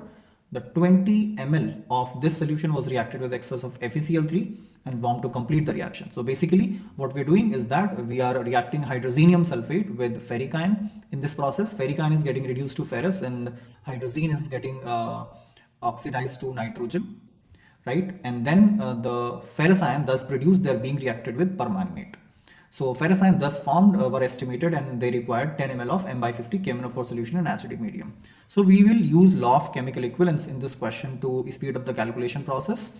So basically when Fe3 plus reduces, Fe3 plus reacts with hydrazine, so their number of milliequivalents are equal. The Fe2 plus that formed, that is reacting with permanganate, their milliequivalents are also equal. So what we can say really here is that milliequivalents of N2H4 would be equal to the milliequivalents of MnO4 minus. Because earlier the hydrazine is reacting with Fe3 plus and then whatever iron is reduced, that same amount of iron reacts with permanganate. So the milliequivalents of all these substances are equal. Milliequivalents, we can say that could be equal to millimoles into n factor. Millimoles of N2H4 we have to find out. The n factor of N2H4 you can find out here. Here the oxidation number of nitrogen is -2 and in N2 it is 0. So nitrogen is going from -2 to 0. So basically nitrogen is losing 2 electron and there are 2 nitrogen. So the n factor of N2H4 is 4. So milliequivalents of N2H4 will be millimoles multiplied by 4, which is the n factor of N2H4. All right. Then milliequivalent of MnO4 minus, again you can do it by normality into volume, right? So normality we will see here, molarity is 1 by 50, molarity is 1 by 50, and the n factor of permanganate, manganese goes from +7 to +2, so the n factor of permanganate is 5 here. So molarity is 1 by 50, n factor is 5, so molarity into n factor is normality, and volume is 10 ml. So this is 50 by 50, that is 1. So millimoles of N2H4 that are present is 1 by 4 mole, right? 1 by 4 millimole. Now please remember, we prepared 1000 ml solution. Out of that we took 20 ml of this hydrogenium sulfate solution, which requires this KMnO4. All right. So this 20 ml of solution contains 1 by 4 millimole of hydrazine and hence hydrogenium sulfate, because hydrogenium sulfate contains 1 mole of hydrazine. So we can apply unitary method in this question that if 20 ml of solution contains 1 by 4 millimole of hydrazine and by extension hydrogenium sulfate, so how much hydrogenium sulfate would be there in the 960 ml of solution as asked in the given question? So you can do this calculation, 960 ml of solution. So this is 1 by 4 by 20 and this is 960, right? So number of millimoles, or let's say number of moles, is 960 divided by 80 and multiplied by 10 raised to the power minus 3 mole. So this many moles of hydrogenium are present. Now we know that number of moles is mass upon molar mass, so we can equate this to mass divided by molar mass. The molar mass of hydrogen in sulfate, you can find it out, it would be 130, right? So you can solve this question and find out the mass in gram, which is 130 multiplied by 960 into 10 raised to the power minus 3 divided by 80. So this calculation, when done, it will come out to be 1.56. So that is the correct answer to this question. So that's all in this video solution today. Thank you for joining. Have a nice day. Hi everyone, I'm Firoz Khan, Master Teacher of Mathematics here, and today we are going to discuss JMMT-10, which was conducted recently. So let's start the discussion without wasting any time. So here is the first question of the mathematics. You are given 2 lines and these 2 lines are coplanar. Then they are asking, what they are asking, ki out of these 4 options, which option will be the correct one, right? So first let's recall the condition. What will be the condition if 2 lines are coplanar? I hope you can recall the result. Let's say your 2 lines are x minus x1 over a1, y minus y1 over b1, and z minus z1 over c1, the first line. And the second line is, let's say, x minus x2 over a2, y minus y2 over b2, z minus z2 over c2. Now what is the condition? If these 2 lines are coplanar, then the determinant, which determinant? This determinant should be 0. In the first row, you will write x1 minus x2, y1 minus y2, z1 minus z2. Then second row, the direction of this line, a1, b1, c1. And the third row, a2, b2, c2. So if these 2 lines are coplanar, then this determinant should be 0. If these 2 lines are coplanar, then this determinant should be 0. So just use this condition, you will get the answer. So let's write the 2 lines in standard form first. Actually, the lines are not written here in standard form. So let's write in standard form. The first line, I can write it as x over 1. Here divide numerator and denominator by a. So y minus 1 over a divided by 1 over a, and z minus 2 over 1. This is the first line. Similarly, I can write the second line as x over 1 divide by 3 here. So y minus 2 by 3 over 2 by 3, and divide by b here. So z minus 2 by b over 1 over b. Now, if these two lines are coplanar, then form the determinant. First row, x1 minus x2, y1 minus y2, z1 minus z2, so which is 0 minus 0. Then 1 over a minus 2 by 3. Then 2 minus 2 by b. This is the first row. Second row will be 1, 1 over a, 1. Third row will be 1, 2 by 3, 1 by b. And this should be 0 here, right? Now just expand this determinant. In fact, what you can do also, let's subtract second minus third row. From the second row, subtract the third row, so you will get one more 0 here. Second minus third, so you will get one more 0 here, and then expand through the first column. Ultimately, what you are getting, if you expand through the first column, you will get this one. Ultimately, you will get 1 over a minus 1 over ab is equal to 0. If you expand the determinant, first subtract second minus first. Let me check if I have done any mistake. 0, 1 over a minus 2 by 3, that is correct. And then 2 minus 2 by b, that is also correct. Yeah. If you expand, you will get 1 over a minus 1 over ab 0. So this is 1 over a is equal to 1 over ab.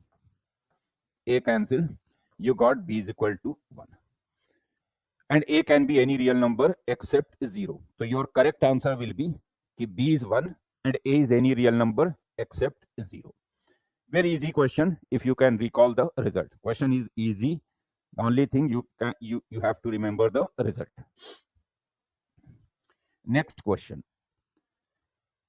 If the real part of this complex number is 1 over 5, this is given that the real part of this complex number is 1 over 5 for theta belonging to 0 to pi, for some theta belonging to 0 pi.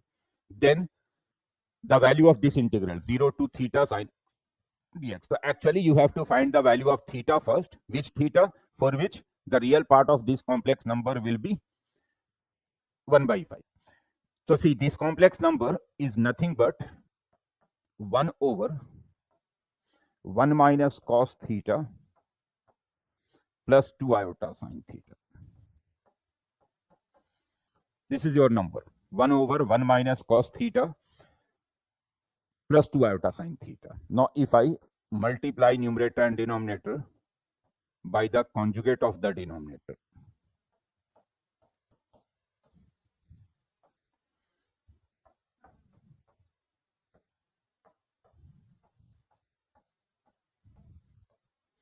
and what I need only the real part of this complex number. The real part of this complex number should be 1 by 5. So what will be the real part? See, from the numerator, you will get the real part as 1 minus cos theta, and denominator will be 1 minus cos theta whole square plus 4 sine square theta. And they are saying that it should be 1 by 5. It should be 1 by 5. Now cross multiply, so you will get 5 minus 5 cos theta, and on the right side you will get 1 minus, in fact let's not multiply here, actually I can cancel 1 minus cos theta. So 1 minus cos theta, 5 times 1 minus cos theta, and on the right side this sine square theta can be written as 1 minus cos square theta, which can be further factorized as 1 minus cos theta 1 plus cos theta. So if you take 1 minus cos theta common in the denominator, so you will get 1 minus cos theta here, and then you will get plus 4 times 1 plus cos theta. What I have done here, I've written sine square theta as 1 minus cos square theta, and then 1 minus cos square theta can be factorized as 1 minus cos theta, 1 plus cos theta, and then 1 minus cos theta is taken common. So this 1 minus cos theta is cancelled here. Now you got 5. Here you will get C, 4 cos theta minus cos theta, 3 cos theta, and 1 plus 4, which is 5. Right? 4 cos theta minus cos theta, 3 cos theta. So cos theta is 0 from here. So theta will be pi by 2. Theta will be pi by 2. Let me check if I've done any mistake. So theta will be, yes, theta will be pi by 2. Now you got theta as pi by 2. So what they are asking? They are asking 0 to theta sin x dx, which is nothing but 0 to pi by 2. Theta is pi by 2 sin x dx. And very simple integration, integrate, you will get it as 1. So the correct answer is 1 here, which is option D, right? Chalo, let's move to the next question.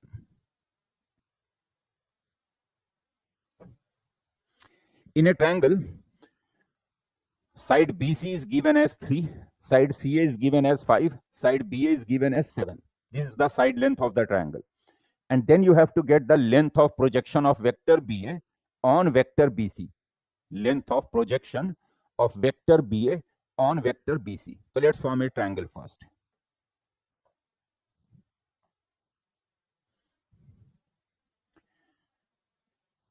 Suppose this triangle is ABC, ABC. Now this BC length is given as 3, this length. This CA length is given as 5, and this AB length is given as 7. And what we have to find? We have to find the projection of vector BA on vector BC. So just draw perpendicular from A to BC.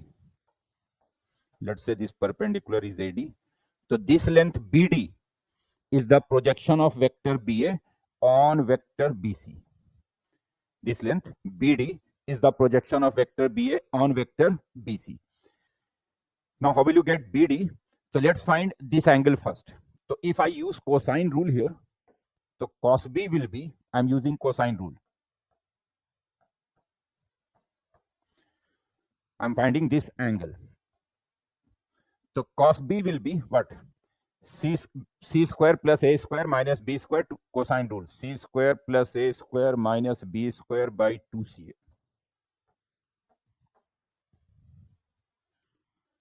Now C square is 49, A square is 9, and B square is 25. And in the denominator you have 2CA, which is 2 into 3 into 7, 2 into 3 into 7, which is 42. 49 and 9, 58. 58 minus 25, so this is 33 over 42. And 33 over 42 is nothing but cancel 3, so 11 over 14. Now see, from the triangle ABD, I have to find the length BD. So cos B will be BD over 7 from the triangle ABD. Cos B will be BD over 7. This triangle, right triangle ABD, cos B, BD over 7. So BD will be 7 cos B.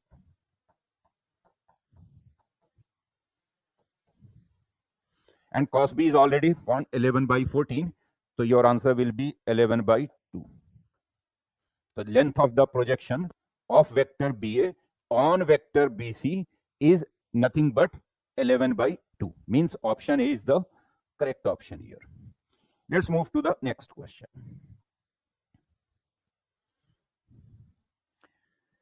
A, B, and C are 3 events such that the probability that exactly one of the events A and B occurs is 1 minus K. Then probability that exactly one of B and C occurs is 1 minus 2K.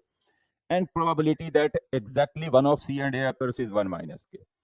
The probability that all of them occur simultaneously is K square. Then you have to get the correct option here. Okay, what is the probability that at least one of A, B, C occurs? At least one means union. You have to get the probability of A union B union C, right?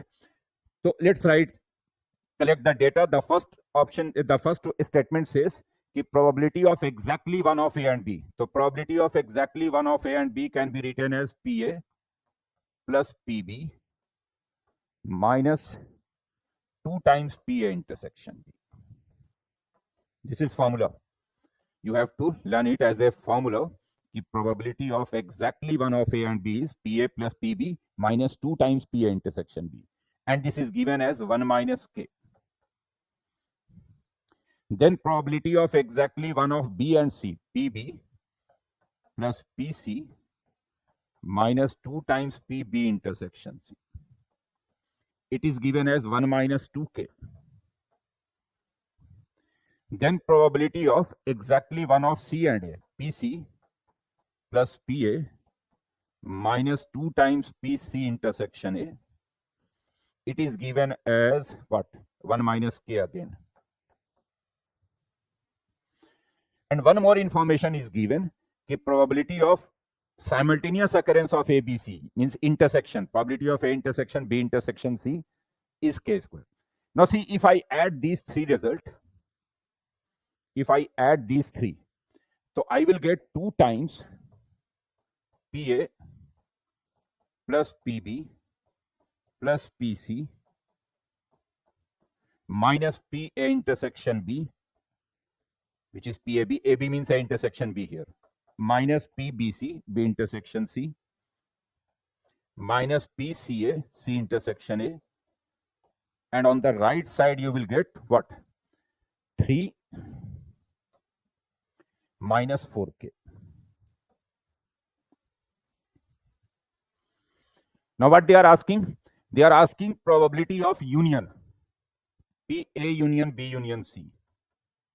At least one means union. They are asking probability of at least one of ABC.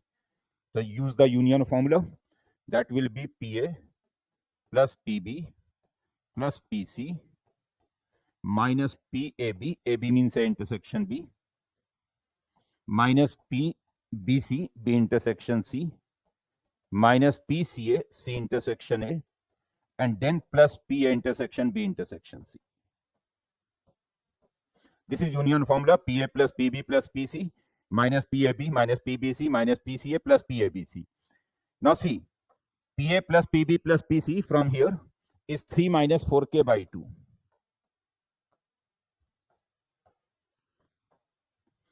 And while PA intersection B intersection C, PA intersection B intersection C is given here K square. Simultaneous occurrence of ABC is K square. So plus K square here. Ultimately, it will become K square minus 2K plus 3 by 2.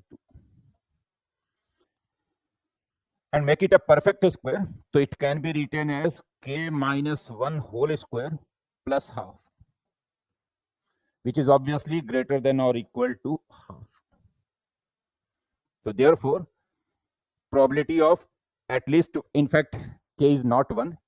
K is always less than 1. So therefore, it will not be 0. It will always be positive here. So equality will not hold here. It is greater than half. It is given that K lies between 0 and 1. So this K minus 1 cannot be 0. K minus 1 whole square is always positive. So therefore, this quantity is always greater than half. So you can say that the probability of at least one of A, B, and C is always greater than half, which is option A. First option is the correct option here. Next question. Binomial. Easy question, in fact. This type of question usually we discussed in our sessions. So 1 minus y raised to m, 1 plus y raised to n is 1 plus a1y plus a2y square, and like that.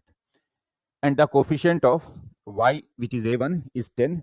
Coefficient of y square, which is a2, is also 10.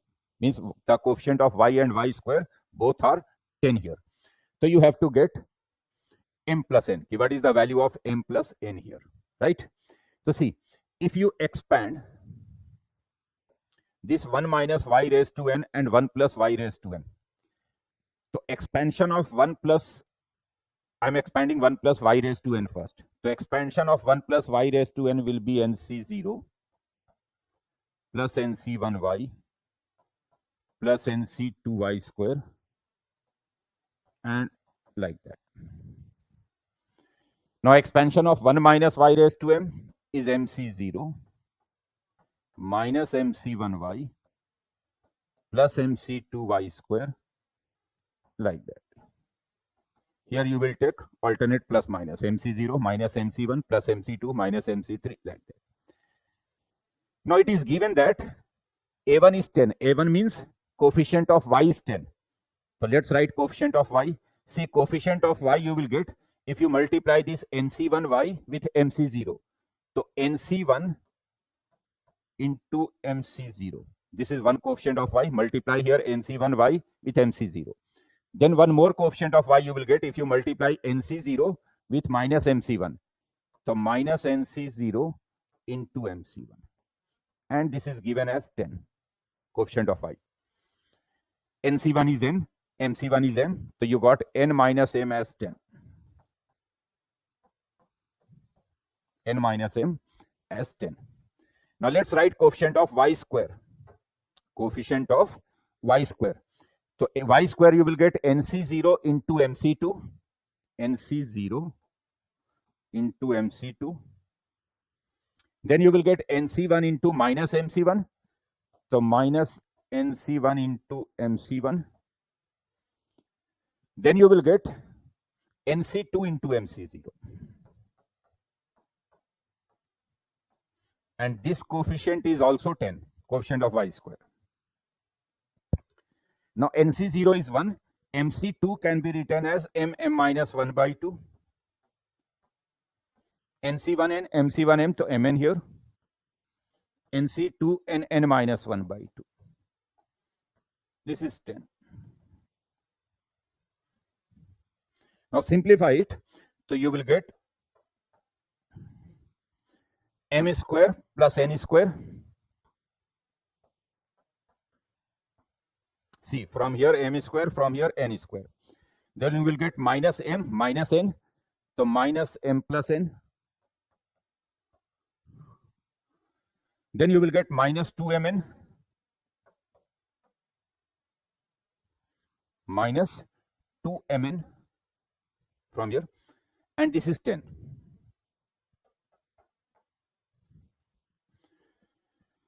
Now, m square plus n square minus 2mn.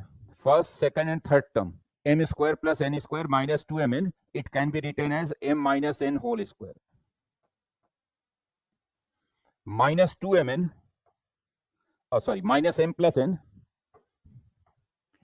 Minus m plus n. This is 10.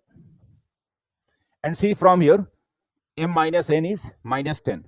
M minus n will be minus 10. So if you put m minus n minus 10 here, it will be 100 minus 10 square. So you are getting m plus n is equal to 90. So m plus n is, sorry. It will be 20 now on the right side. See, denominator was 10. If I cross multiply this 10, so on the right side I will get 20 here. 20 here.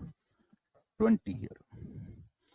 So now if you put m minus n is equal to minus 10 from here, so minus 10 square is 100, 100 minus 20 is 80, so m plus n will be 80.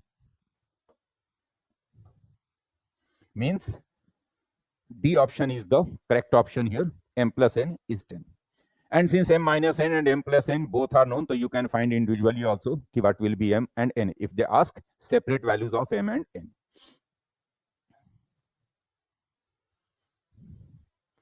See this question.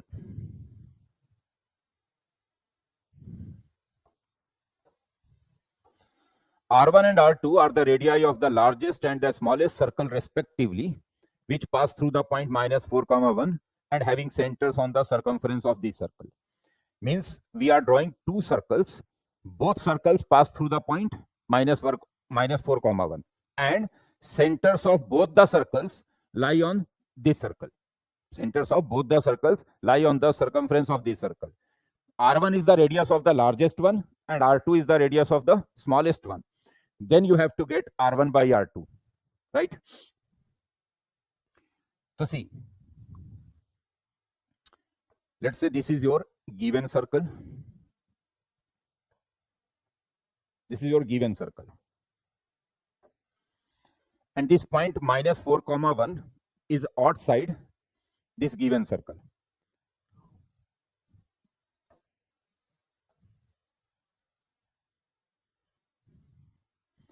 This point here, this point is -4, comma 1. So let's say this point is A, -4, comma 1. Let's say this is center of the circle C, and center of the circle is nothing but 1, comma -2. And the normal drawn through the point A of the circle is cutting the circle at P and Q. This PQ is the diameter of the circle, in fact. APQ is the normal. Now the smallest circle having center on the circumference of this circle in passing through the point A will have its center at P, and the largest circle will have its center at Q. Means draw two circles, one circle having center at P and passing through the point A, one circle having center at P and passing through the point A, that will be the smallest circle. And draw another circle having center at Q and passing through the point A, that will be your largest circle. So the radius of the largest circle is obviously AQ and the radius of the smallest circle is obviously AP. They are saying that the radius of the largest circle is R1. So R1 is nothing but AQ. And AQ is nothing but AC plus radius of the given circle. And if you find the radius of the given circle from here, so it is 1 plus 4 plus 4, 3. So radius of the given circle is 3. And if you find AC, AQ can be written as AC plus CQ, and CQ is nothing but 3. So AC plus 3. And AC, if you find using distance formula, so that will be -4 minus 1 square, 25. 1 plus 2 square, 9. So this is root 34 plus 3. Root 34 plus 3. Am I correct? -4 minus 1, 25. 1 plus 2, 9. Yes. So it is root 34 plus 3.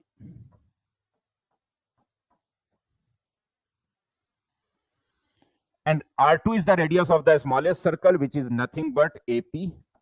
That will be root 34 minus 3. AP will be AC minus 3. Now R1 by R2.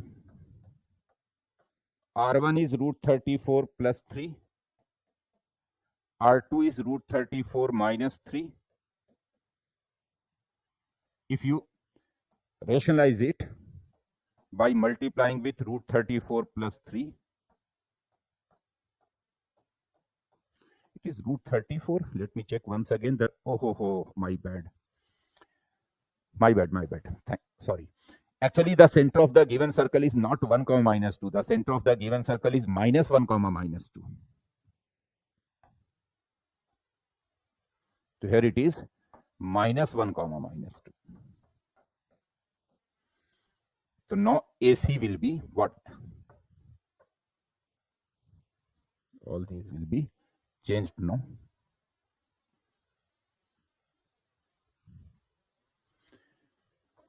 So AC will be now -4 plus 1 ka square. -4 plus 1. So 9. And 1 plus 2, 9. Root 18 actually it is. Root 18 means 3 root 2. And similarly, this is 3 root 2 minus 3.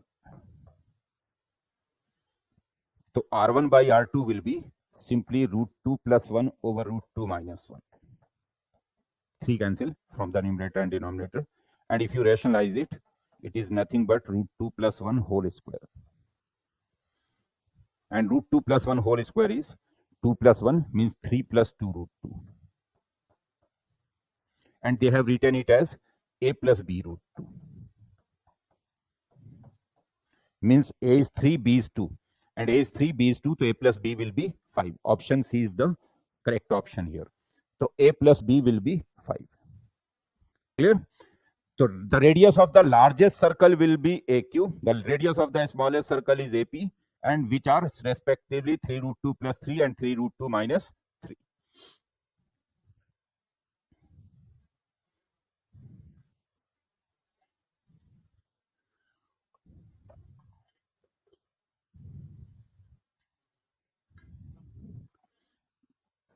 Let's move to the next question.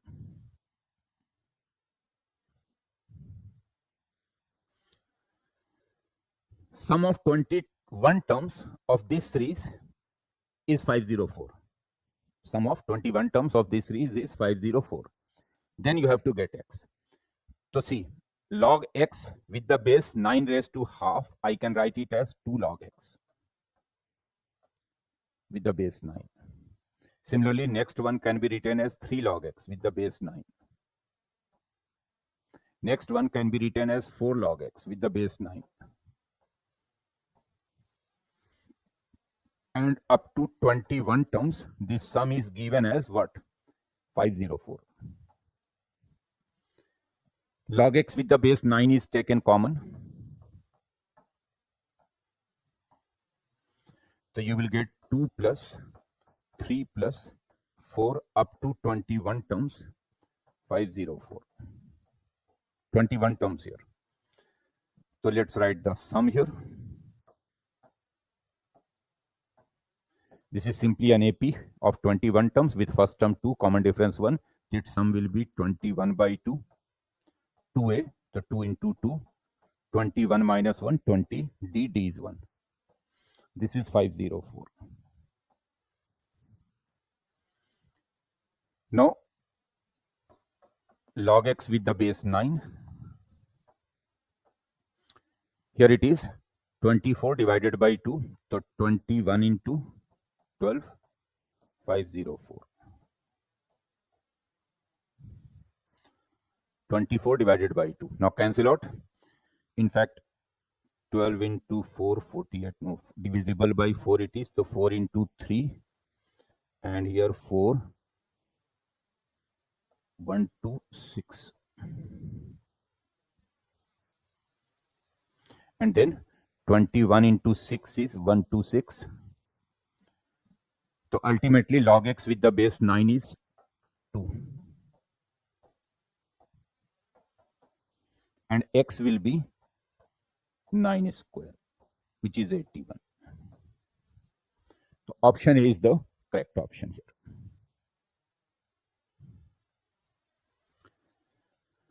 See this question, question number 8.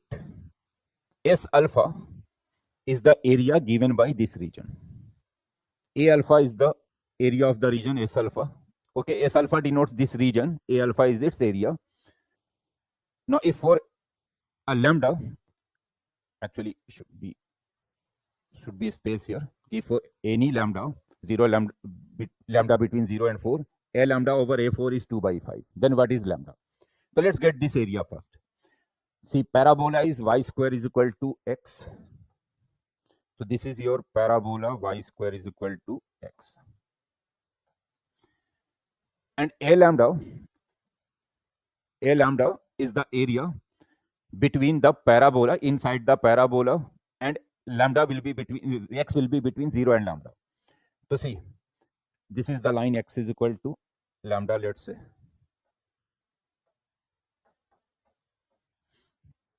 This line is, let's say x is equal to lambda.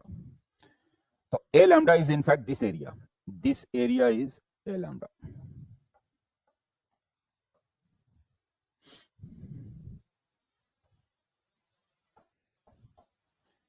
Y square less than or equal to x means area inside the parabola, and x is varying between 0 and alpha. For S alpha, we are taking lambda, so x is varying between 0 and lambda. So this area is A lambda.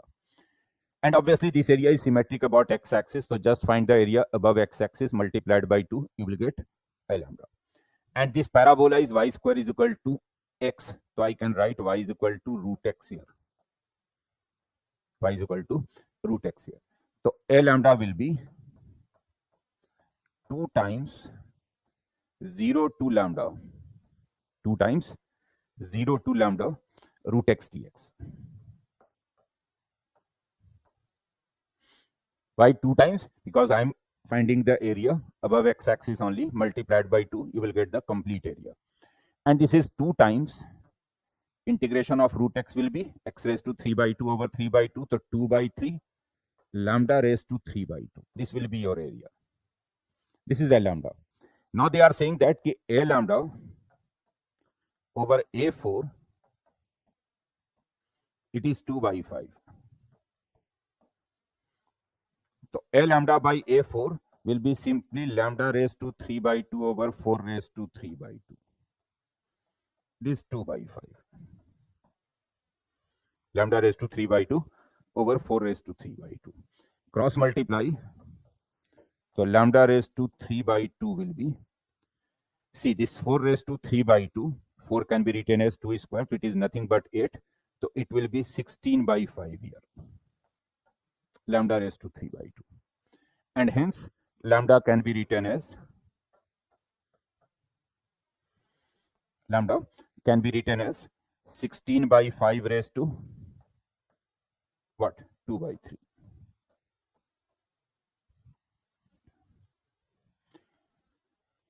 (16 by 5 raised to 2 by 3).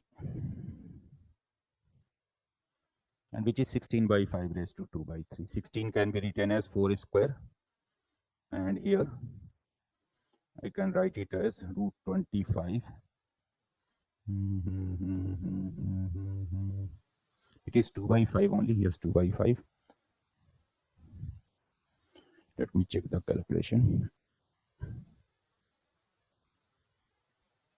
See, A lambda will be right. 4 by 2 lambda raised to 2 by 3. 16 by 5 raised to 2 by 3. And 16 by 5 raised to 2 by 3 can be written as 4 into 4 by 25 raised to 1 by 3. Is it right? Yes. If I take 2 here, 16 is 4 square, right? So see, 16 can be written as 4 square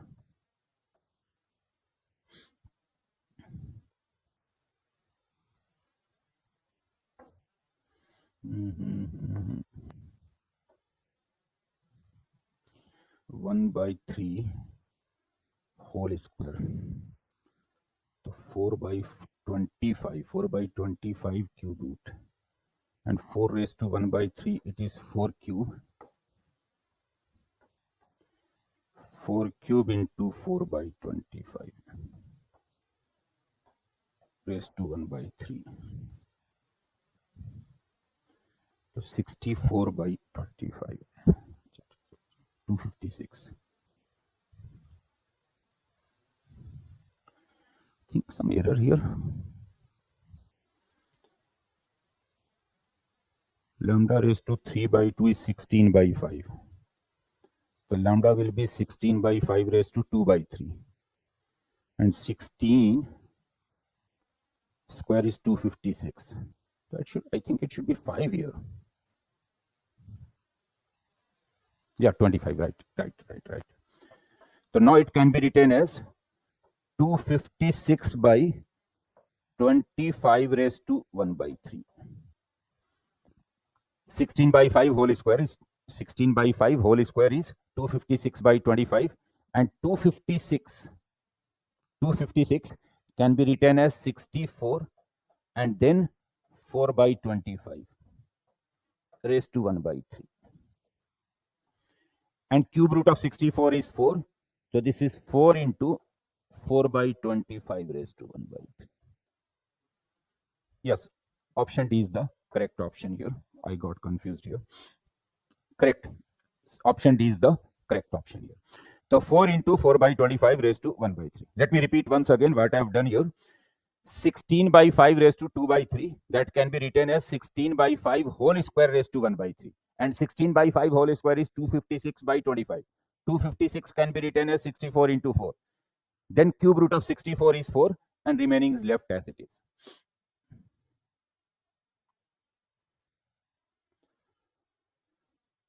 Next, this function fx is 5x plus 3 over 6x minus alpha, and they are saying that f of fx is x only. F of fx is x only. Then what will be the value of alpha? So let's find f of fx. If you find f of fx here, so that will be 5fx plus 3 and 6fx minus alpha. Just replace x by fx, so 5fx plus 3, 6fx minus alpha. And they are saying that this is equal to x only. They are saying that this is equal to x only. Now substitute the value of fx here. So 5 into 5x plus 3 over 6x minus alpha plus 3. 6 into 5x plus 3 over 6x minus alpha plus minus alpha. This is x here. Multiply. So in the numerator you will get 25x plus 15 plus 18x minus 3 alpha. And in the denominator you will get, see, 25x plus 15 plus 18x minus 3 alpha. In the denominator you will get 30x plus 18 minus 6 alpha x plus alpha square. On the right side you will get x. Cross multiply. So on the left side you are getting 25 and 18, what, 43x plus 15 minus 3 alpha. And on the right side you will get 30 x multiplied with 30 minus 6 alpha x. 30 minus 6 alpha x and then alpha square plus 18. Now left side and right side are equal for any value of x. Whatever be the value of x, left and right are equal. So you can simply equate the coefficient of 5fx plus 3, 6fx minus alpha. If I replace x by fx here, fx is 5x plus 3 over 6x minus alpha, so I will get 25x plus 15, 18x minus 3 alpha. And in the denominator I will get 30x plus 18 minus 6 alpha x plus alpha square. Absolutely correct. Then I have cross multiply here on the right side. Now, if I equate the coefficients of like term from both sides, to see on the left side constant term is 15 minus 3 alpha, while on the right side there is no constant term. So therefore 15 minus 3 alpha should be 0.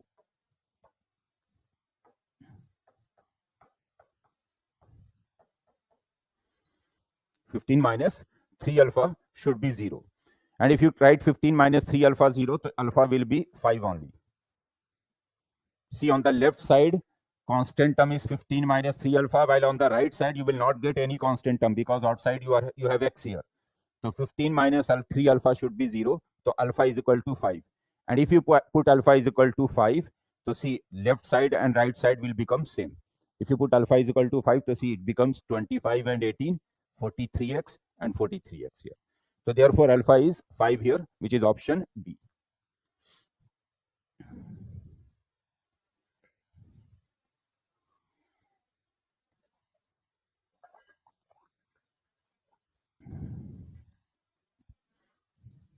Next,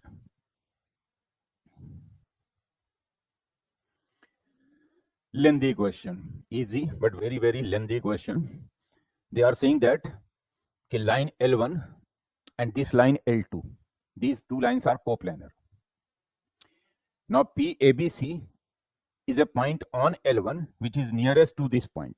That simply means that actually PABC is the foot of the perpendicular drawn from the point Q to the line L1. Then you have to get mod A plus mod B plus mod C. Okay, what will be mod A plus mod B plus mod C? So see what you will do here. Okay, first these two lines are coplanar and the second line is nothing but the line of intersection of these two planes. So any plane which contains the line L2. I am writing a plane which contains the line L2. So plane containing the line L2 can be written as 3x plus 2y plus z minus 2 plus lambda times x minus 3y plus 2z minus 13 is equal to P1 plus lambda times P2. P1 plus lambda times P2. This is any plane which contains the line L2. P1 3x plus 2y plus z minus 2 plus lambda times P2. Now I can write it as 3 plus lambda x 2 minus 3 lambda y 1 plus 2 lambda z minus 2 minus 13 lambda. Now the line L1 and L2 are coplanar. So L1 line also lie on this plane. L1 line also lies on this plane. So therefore, the normal of the plane, this normal of this plane is perpendicular to the line L1. So use the perpendicular condition 3 into 3 plus lambda 1 into 2 minus 3 lambda and then minus 2 into 1 plus 2 lambda. This should be 0. 3 into 3 plus lambda, 1 into 2 minus 3 lambda, minus 2 into 1 plus 2 lambda, 0. Now just solve it. So you will get 9 here. Then you will get 2 here. And you will get minus 2 here. Then you will get 3 lambda here, minus 3 lambda here, cancel, minus 4 lambda here. So lambda will be 9 by 4. Lambda is 9 by 4. So put lambda is equal to 9 by 4, you got the plane. Let me check if I have done any mistake. We are getting, yes, 9 by 4. So you got lambda is equal to 9 by 4. Put lambda is equal to 9 by 4, you got this plane. So your plane becomes 3x plus 2y plus z minus 2 plus 9 by 4 x minus 3y plus 2z minus 13, 0. Now this line lies on this plane. So therefore, the point on the line must satisfy it, and point on this line is minus 5, minus 4 alpha. So minus 5, minus 4 alpha must satisfy this plane. Minus 5, minus 4 alpha satisfies it. Put x is equal to minus 5, y is equal to minus 4, z is equal to alpha here. So you will get alpha is equal to 7. You will get alpha is equal to 7. Let me check. Yes, alpha is 7. Now the question is very easy. Now what you have to do, you have to find the foot of the perpendicular drawn from the point Q to this line L1. And that foot of the perpendicular is called ABC. So I think you can do it now. Now it's very, very easy. What you will do, this is the line L1. You are drawing a perpendicular from the point Q, which is minus 4, minus 3, 2, to this line. And this foot of the perpendicular, let's say the foot of the perpendicular is called P. This P point is called ABC. Honestly, any point on this line, if I take this line as P, let's say this is P. So any point on this line can be taken as 3P minus 5, then P minus 4, then minus 2P plus alpha, and alpha is already found 7, so minus 2P plus 7. Now find the vector QP. Vector QP will be position vector of P minus position vector of Q. Then find a vector along this line. Let's say vector along this line is Q, and that vector will be 3, 1, minus 2. So vector PQ dot vector Q will be 0. Find vector PQ dot vector Q. This will be 0. Q is the vector along this line. So this will give you P.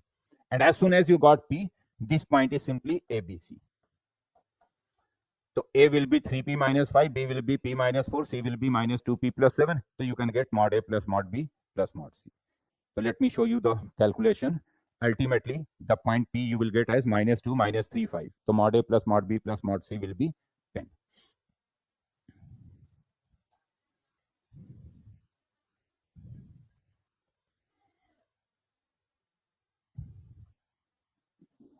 Actually, this P you will get it as 1. So it will be minus 2, minus 5 and 5.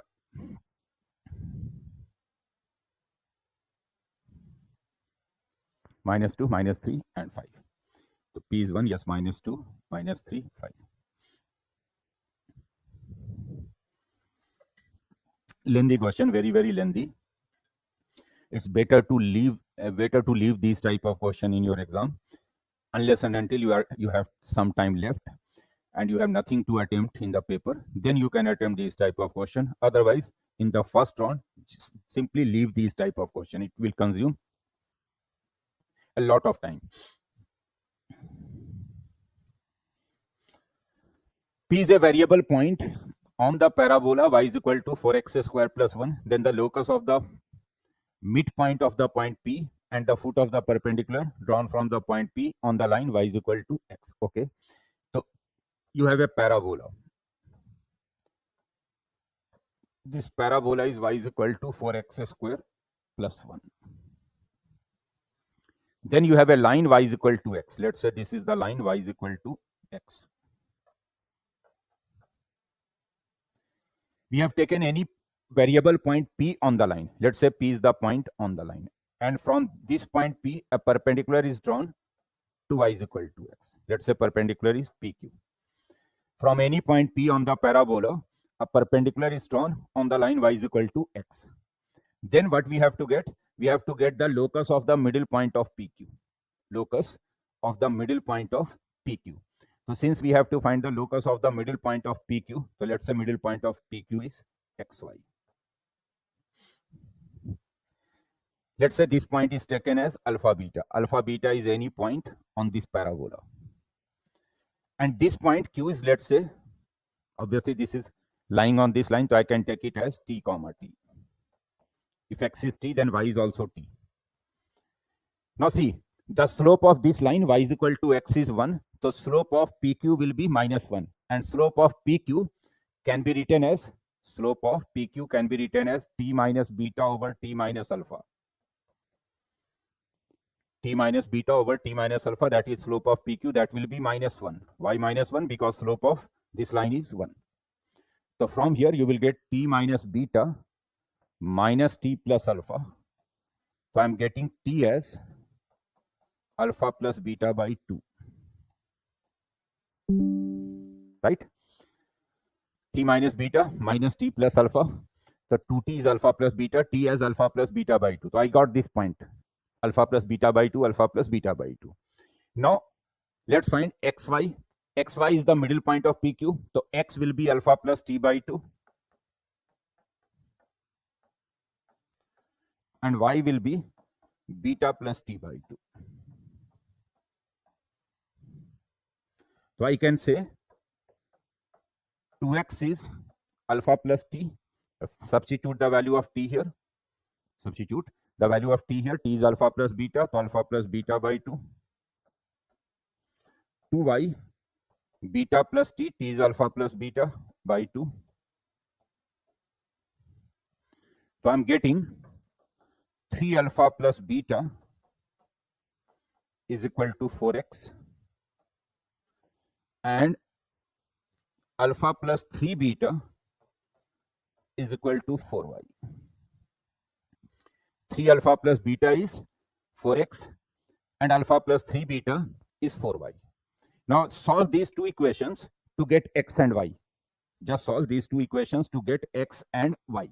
Sorry, to get alpha and beta in terms of x and y. Solve these two equations to get alpha and beta in terms of x and y. So let me solve here. if I multiply this equation by 3, so it will be 3 alpha plus 9 beta 12y.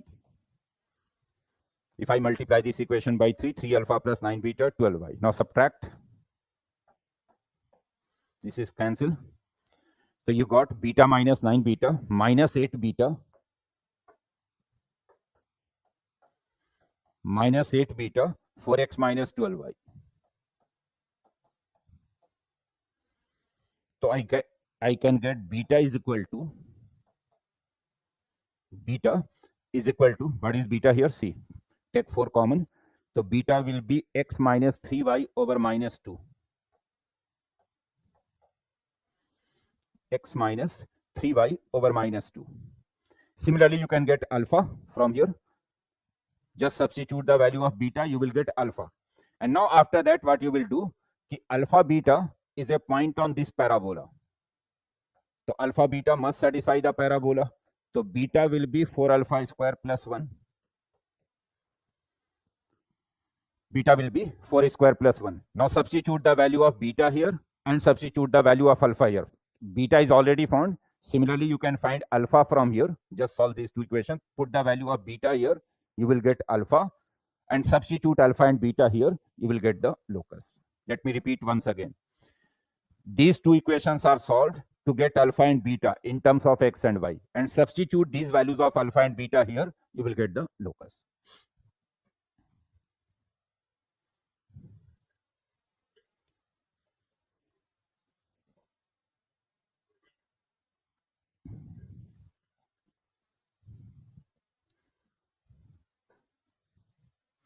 Next question. Option C is the correct option here. The coefficient of x raised to 10 in this expansion. So see, if I expand 1 plus x whole square, I will get 1 plus 2x plus x square. 1 plus x square whole cube, it will be 1 plus 3x square plus 3x4 plus x6. Let me write from here. 1 plus x whole square is 1 plus 2x plus x square. 1 plus x square whole cube is 1 plus 3x square plus 3x4 plus x6. Now expand this 1 plus x cube whole raised to 4 through binomial. So 4c01, you will get 1. Then 4c1 4 x cube. Then 4c2 6 x6. 4c3 4 x9. And last term will be x raised to 12. This is the expansion of 1 plus x cube whole raised to 4. Now let's collect x raised to 10 terms. Okay, how will you get x raised to 10? So x raised to 10, see, if you take 1 from here, so you are not getting x raised to 10 from here. Then from 1 from here, 3x square from here, so you are not getting x raised to 8 here. 1 from here, 3x4 from here, so you are getting 6x6 here.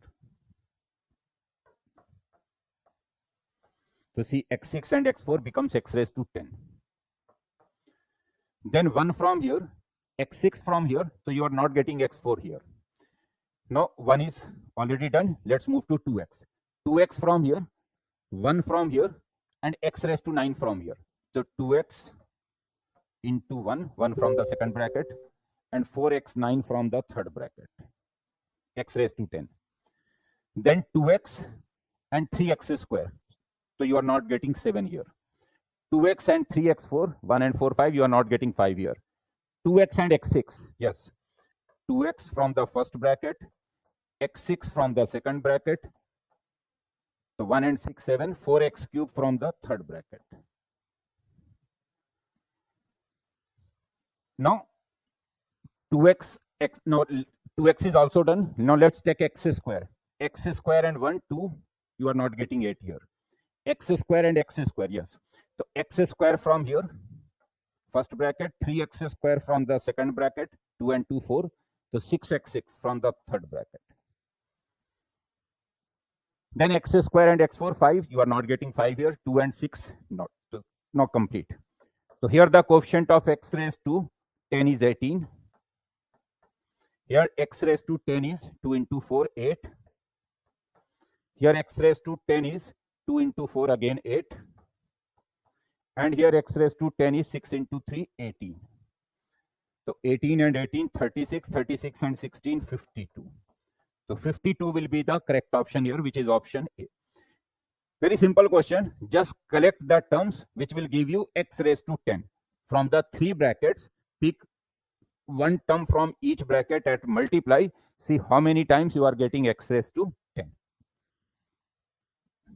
Next question.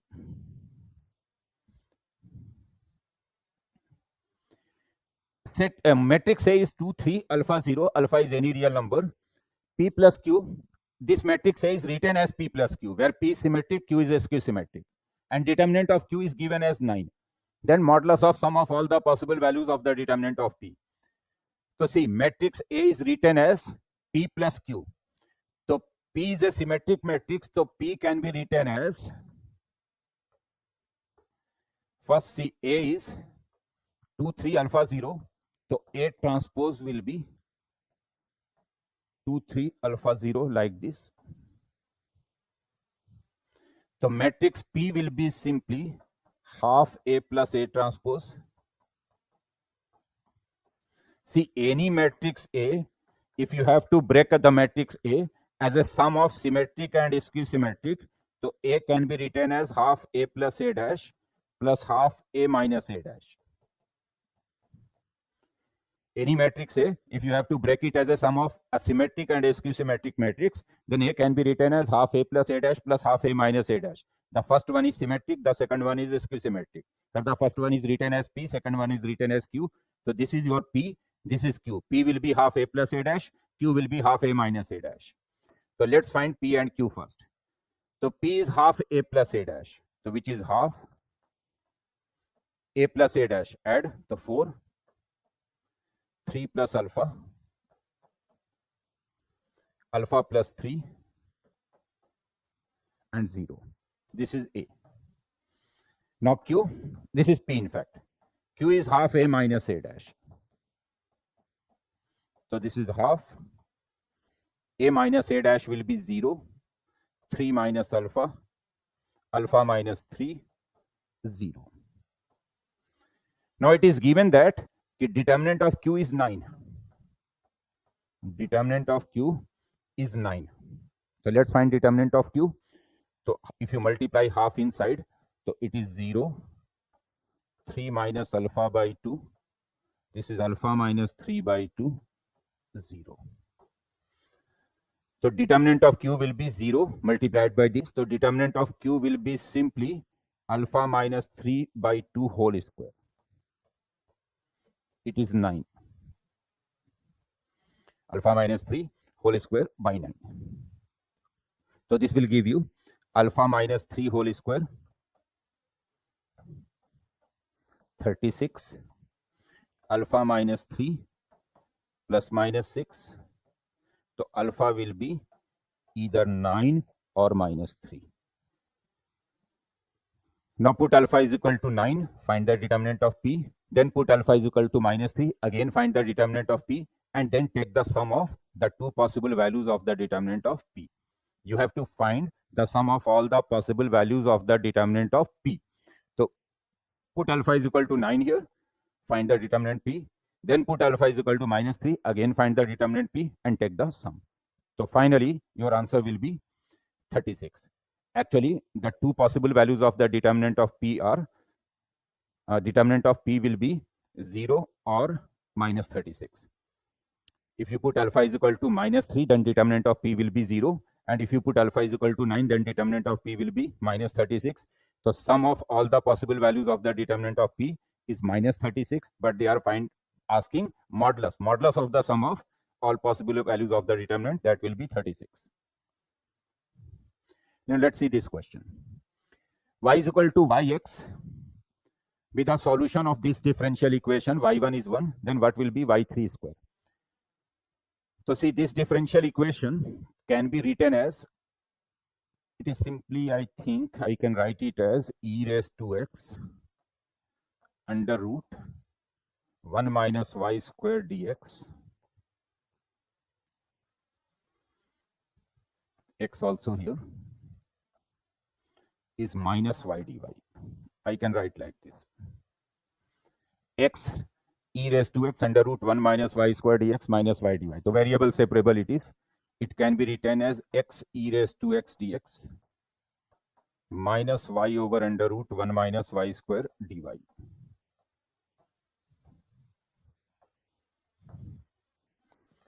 Use integration by parts here, and here if you put 1 minus y square is equal to t, so minus 2y dy dt, you can integrate it. So ultimately, if you integrate, let's not waste the time, I'm showing you the result. If you find using the integration by parts, so ultimately you will get this one. Ultimately, you will get this integration under root 1 minus y square is equal to x e raised to x minus e raised to x plus c. You will get this.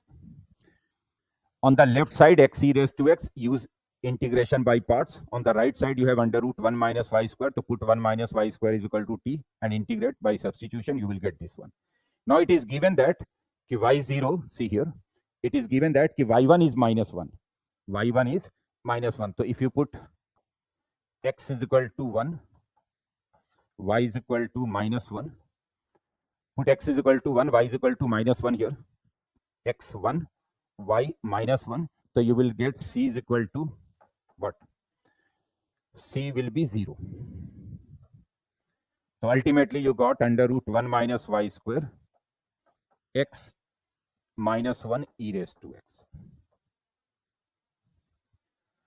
Now they are asking, what they are asking, what will be y3 whole square? Means when x is 3, then what will be y square? When x is 3, then what will be y square? So if you put x is equal to 3 here, so under root 1 minus y square will be 2 e raised to 3. So 1 minus y square will be 4 e raised to 6. So y square will be 1 minus 4 e raised to 6. This is the answer. y3 whole square will be 1 minus 4 e raised to 6. Which option is the correct option here? Option C, 1 minus 4 e raised to 6. Let's move to the next question.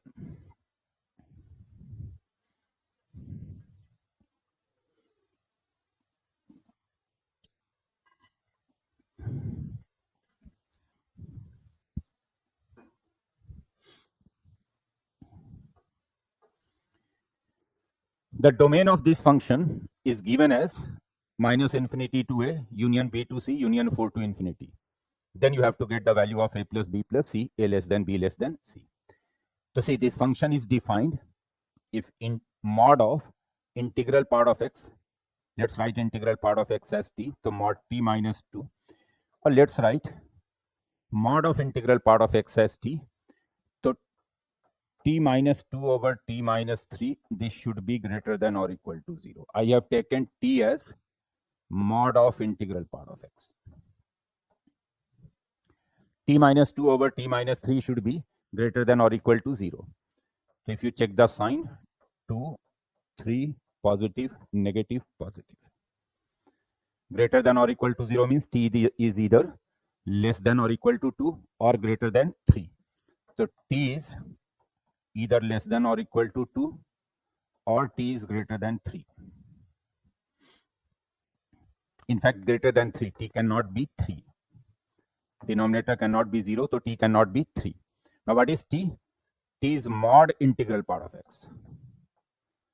So this is less than or equal to 2 or mod integral part of x greater than 3. So from here, you will get integral part of x lying between minus 2 and 2. And from here, you will get integral part of x either less than minus 3 or integral part of x greater than 3. Now from here, if I find x, so since integral part of x is minimum 2, so x will be minimum, integral part of x is minimum minus 2, so x is also minimum minus 2. And here integral part of x is maximum 2, so x can go up to 3, open at 3. Here integral part of x less than minus 3 means, so x is also less than minus 3. And here integral part of x is greater than 3 means it will start from 4. So x is greater than or equal to 4. So this is the domain of the function. Domain of the function is minus infinity to minus 3 union minus 2 to 3 union 4 to infinity. This is domain. And domain is given as minus infinity to a, so a is minus 3. B to C, B is minus 2. C is 3. And 4 to infinity, that is already 4 to infinity. So they are asking what? A plus B plus C. So A plus B plus C will be minus 2, which is option C. A plus B plus C is minus 2. Option C is the correct option here. 0 to a e raised to x minus integral part of x dx. This is 10 e minus 9. Then you have to get the value of a. So see, this is simply 0 to a e raised to fractional part of x dx.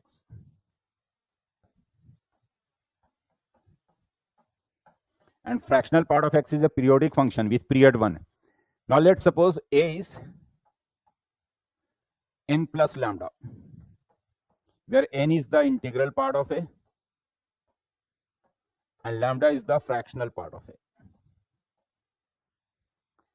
So I can write this integration as 0 to n plus lambda e raised to fractional part of x dx, 10 e minus 9. Now I can write it as 0 to n e raised to fractional part of x dx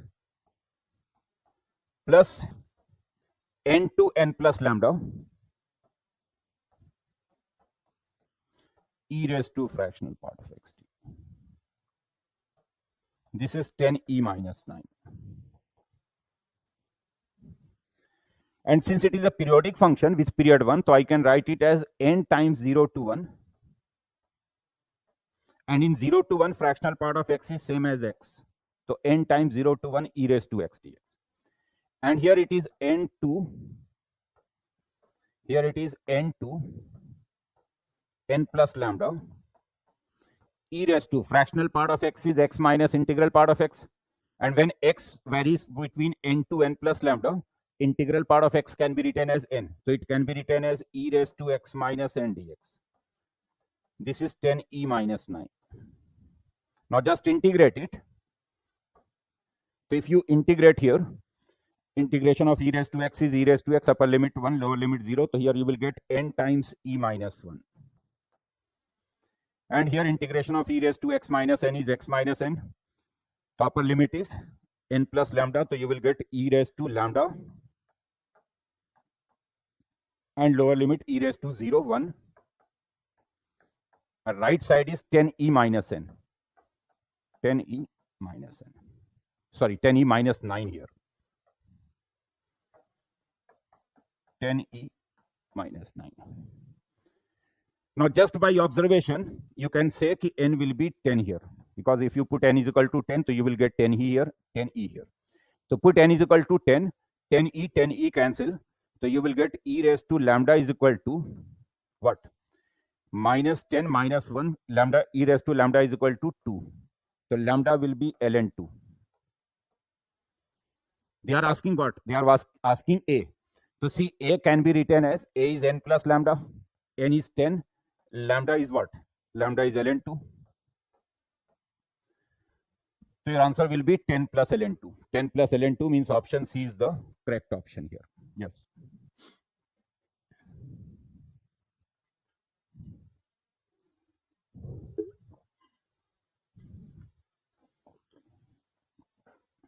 Next question.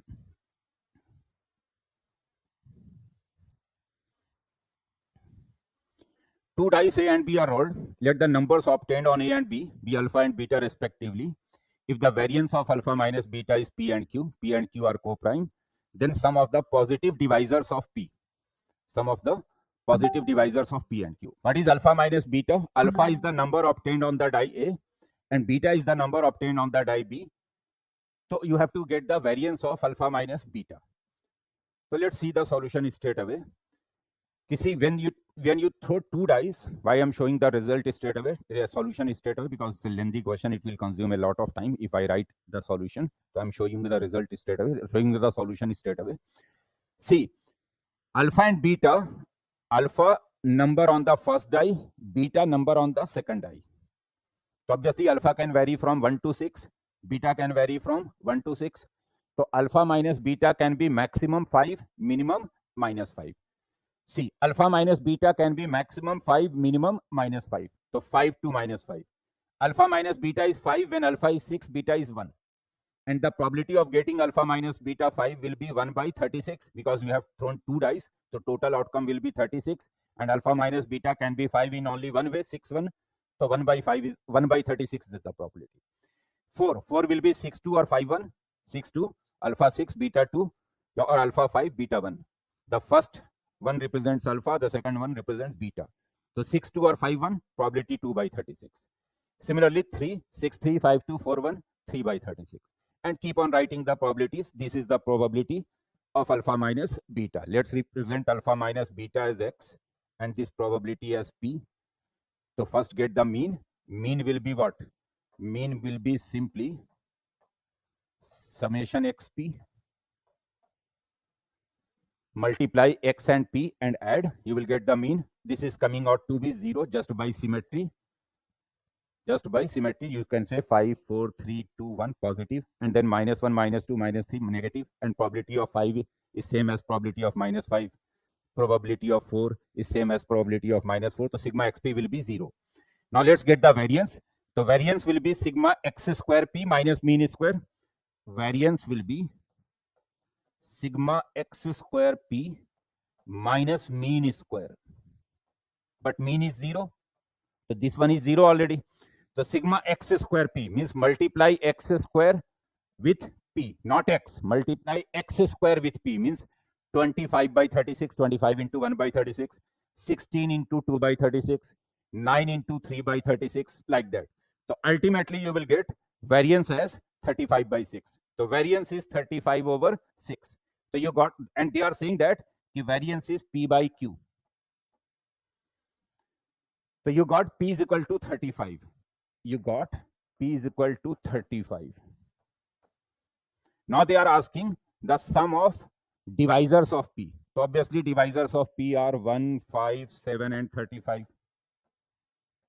1, 5, 7 and 35. So sum of divisors is 42, 47, 48. So sum of divisors will be 48. Which option? Option D is the correct option here.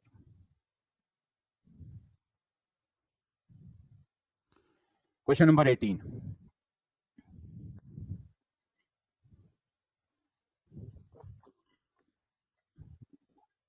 Alpha, beta are the distinct roots of this equation. Then the value of alpha raised to 96, alpha raised to 12 minus 1, beta raised to 96, beta raised to 12 minus 1. See, I can write this equation as x square plus root ax plus a is equal to 0. I have taken a is root 3.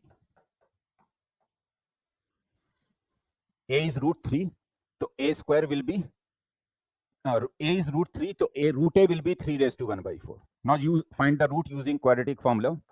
So x will be minus root a plus minus under root a minus 4a by 2. Quadratic formula. So this is minus root a plus minus root 3 root a iota by 2. So x will be minus root a minus 1 plus minus root 3 iota by 2, which is nothing but cube roots of unity. minus 1 plus minus root 3 iota by 2 cube root of unity. So therefore x will be minus root a. In fact, we take root a common, not minus root a, sorry, root a common. So if you take root a common, so minus 1 plus minus root 3 iota by 2, which is omega and omega square. So x will be root a omega and root a omega square. These are alpha beta. So alpha is root a omega, beta is root a omega square. Alpha is root a omega, beta is root a omega square. Now let's find alpha raised to 96, alpha raised to 12 minus 1, beta raised to 96, beta raised to 12 minus 1. Alpha is root a omega. So alpha raised to 96 will be what? A raised to 48. And omega raised to 96 will be 1 because 96 is a multiple of 3. Alpha raised to 12 will be a raised to 6 minus 1. Same you will get here also. Beta raised to 96 is also a raised to 48. A raised to 96, a raised to 6 minus 1. So you are getting the same thing 2 times. See, alpha is root a omega, beta is root a omega square. Substitute here. Alpha raised to 96 will be a raised to 48. Alpha raised to 12 will be a raised to 6. Same. Beta raised to 96 is a raised to 48. Beta raised to 12 a raised to 6. So you got 2 times a raised to 48, a raised to 6 minus 1. And what is a? A is root 3. So a raised to 48 will be root 3 raised to 48, which is 3 raised to 24. And a raised to 6 will be, a raised to 6 will be root 3 raised to 6, which is 3 raised to 3, 27 minus 1. So ultimately you will get 52 into 3 raised to 24. So correct answer is 52 into 3 raised to 24, which is option B. B option is the correct option here.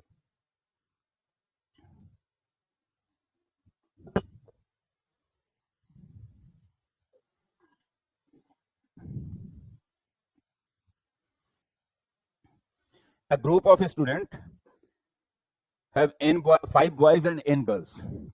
You have 5 boys and n girls. If the number of ways in which a team of 3 students can randomly be selected from this group is at least such that there is at least 1 boy and at least 1 girl in the team is 1750. Means you have to select 3 persons in the team consisting of at least 1 boy and at least 1 girl. And number of ways of selecting the team is given, that is given as 1750. So 2 possibilities. You select 1 boy, 2 girls, or you select 2 boys, 1, and this is given as 1750. Now very easy, 5C1 will be 5, NC2 will be n minus 1 by 2, 5C2 will be 10, NC1 will be n, 1750. Just solve this equation, you will get the value of n. Actually, it will be a quadratic in n, so you will get 2 values of n, 1 positive, 1 negative. Obviously, n is the number of girls, so you will take the positive one. So the positive value of n will be, if you solve, n will be 25. Actually, you will get 2 values of n, 25 and minus 28. So 25 is the correct answer here. Vector A is this, vector B is this. C is a vector such that A dot C is mod C. Mod C minus A is 2 root 2. Angle between A cross B and C is pi by 6. Then you have to find mod A cross B cross C. Okay, what will be mod A cross B cross C? So see, mod C minus A is 2 root 2. If you do squaring here, so C minus A whole square, it will be 8. And C minus A whole square can be written as C square plus A square minus 2C dot A. It will be 8. C square, we don't know C square. So C square is left as it is. A square, you can check, A square will be 4 plus 1 plus 4, so 9. 2C dot A, C dot A is C only, so 2C. 8. So ultimately it becomes perfect square, c minus 1 whole square. C square minus 2c plus 1, 0. So c will be 1. So we got mod c is equal to 1. Since A and B are given, so we can find A cross B also using determinant. Find A cross B using determinant, so you will get I, J, K, 2, 1 minus 2, and 1, 1, 0. Expand this determinant, so you will get A cross B as, let me show you, A cross B you will get as 2i minus 2j plus k. 2i minus 2j plus k. So if you expand this determinant, you will get 2i minus 2j plus k. Now what they are asking? They are asking mod A cross B cross C. So mod A cross B cross C can be written as mod A cross B mod C sine theta. Theta is the angle between A cross B and C. And angle between A cross B and C is given as pi by 6. Now you can see mod A cross B will be under root 4 plus 4 plus 1, 3. Mod C is 1 sine 30 degree half. So correct answer will be 3 by 2. 3 by 2, which is option D. D option is the correct option here. Next, question number 21. M arithmetic means and 3 geometric means are inserted between 3 and 243. Fourth M is equal to second GM. M arithmetic means and 3 geometric means are inserted between what? 3 and 243. And they are saying that the fourth M is same as second GM. So what will be the value of M? So let's insert 3 geometric means first between 3 and 243. 3 and 3 geometric means are, let's say, G1, G2, G3 and 243. This is GP. Now you have 5 terms in this GP. So I can write 243 as first term is 3. So second term G1 will be 3R, 3R square, 3R cube, 3R4. So 3R4 is 243. R is the common ratio of this GP. So from here you will get R4 is 81, R is 3. So second GM, which is G2, see common ratio is 3. So 3 into 3, 9, 9 into 3, 27. So G2 is 27. Now M arithmetic means are inserted between 3 and 243. M arithmetic mean. So 3, first arithmetic mean A1, second arithmetic mean A2, third arithmetic mean A3. You have inserted M arithmetic mean AM and 243. Now this is AP. If you find the common difference of this AP, the common difference of this AP will be 243 minus 3, 241. 243 minus 3 means 240. 240 over M plus 1. This is the common difference of this AP. Actually, you have M plus 2 terms in this AP. The last term is M plus 2th term. Just write M plus 2th term, you will get D. D as 240 over M plus 1. Now they are saying that is second, which one? Fourth M. Fourth M means A4 is equal to second geometric mean. Second geometric mean is 27. So A4 will be 27. And A4 can be written as 3 plus 3D. 3 plus 4D actually. A1 will be 3 plus D. A2 will be 3 plus 2D. A3 will be 3 plus 3D. So A4 will be 3 plus 4D. This is 27. Now just solve this equation. You will get the value of M. So ultimately you will get the value of M as what? M will be 39. So put D is equal to 240 by M plus 1 here. You will get the value of M.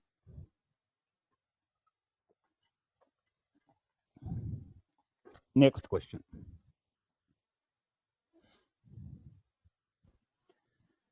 Consider a triangle ABC.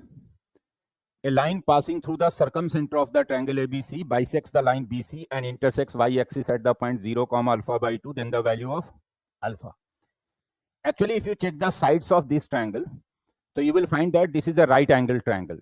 This is a right angle triangle, and in a right angle triangle, midpoint of the hypotenuse will be the circumcenter. Midpoint of the hypotenuse will be the circumcenter. So if you check the side length using distance formula, AB is root 45, BC is root 5, and AC is root 50. So AB square plus BC square is AC square. Actually, it is a right angle triangle like this. This side is root 45. This side is root 5. This side is root 50. So this is a right angle triangle, right angle here. And this vertex is 2, 3. This vertex is 1, 9, B. And this vertex is 3, 8. So since it is a right angle triangle, the midpoint of the hypotenuse is the circumcenter. So circumcenter, let's say circumcenter is P. So circumcenter P will be simply the midpoint of hypotenuse. 2 plus 3 by 2, 5 by 2. And 3 plus 8 by 2, 11 by 2. This is P. Now we are drawing a line passing through the circumcenter of the triangle which bisects BC. So we are drawing a line passing through the point P and bisecting BC like this. Now what is the midpoint of BC? So let's say midpoint of BC is D. So D point will be midpoint of BC 1 plus 3 by 2, 4, 2. And 9 plus 8 by 2, 17 by 2. And this line PD meets y-axis at the point 0, alpha by 2. Let's say here we have 0, alpha by 2. Let's say this point is Q. So you have to get alpha. So just equate the slope. Slope of PD will be same as slope of QD. So just equate the slope. Slope of PD is same as slope of QD. You will get alpha. Find the slope of PD. P and D point are known. Slope is y1 minus y2 over x1 minus x2. So 11 by 2 minus 17 by 2 over 5 by 2 minus 2. This is slope of PD. And slope of QD will be 17 by 2 minus alpha by 2 over 2 minus 0. That will give you alpha. So ultimately alpha comes out to be 9. 23 question. A is equal to Aij. 3 by 3 is a matrix. Aij is this. And determinant of 3 times adjoint 2A inverse you have to find. Right? So let's form the matrix A first. A11, 2, I is equal to J, 2. A12, I less than J. So A12 will be minus 1. A13, I less than J. So A13 will be 1. A21, I greater than J. So A21 will be minus 1. A22, 2. A23, minus 1. A31, I greater than J. So it will be 1.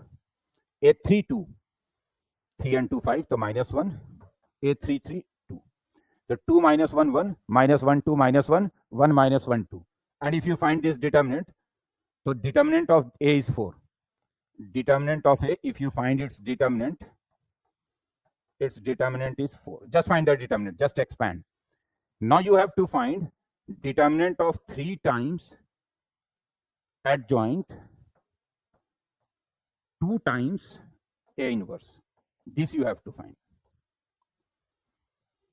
So take 3 outside. Since it is a 3 by 3 matrix, so if you take 3 outside, you will write 3 cube here. Determinant of adjoint 2A inverse. 3 cube is 27. Now determinant of adjoint will be determinant of adjoint A is determinant of A square if A is a 3 by 3 matrix. So determinant of adjoint will be 2A inverse square. Determinant of adjoint is determinant of 2A inverse square. Now this is 27.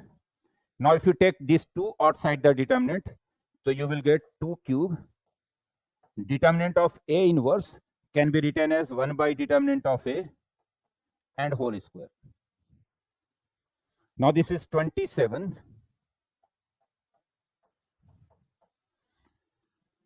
Determinant of A is 4. Determinant of A is 4. So if you put determinant of A 4 here, so 8 by 4, 2 square 4. So it comes out to be 108. So correct answer should be 108 here. 108 is the correct option. Next.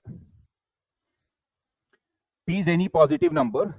Vector V2 and V1 are given. Vector V2 is obtained by rotating V1 in anti-clockwise direction through an angle theta.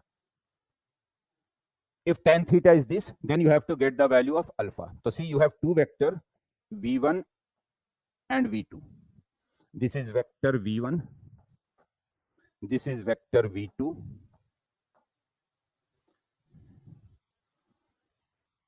And this angle is theta.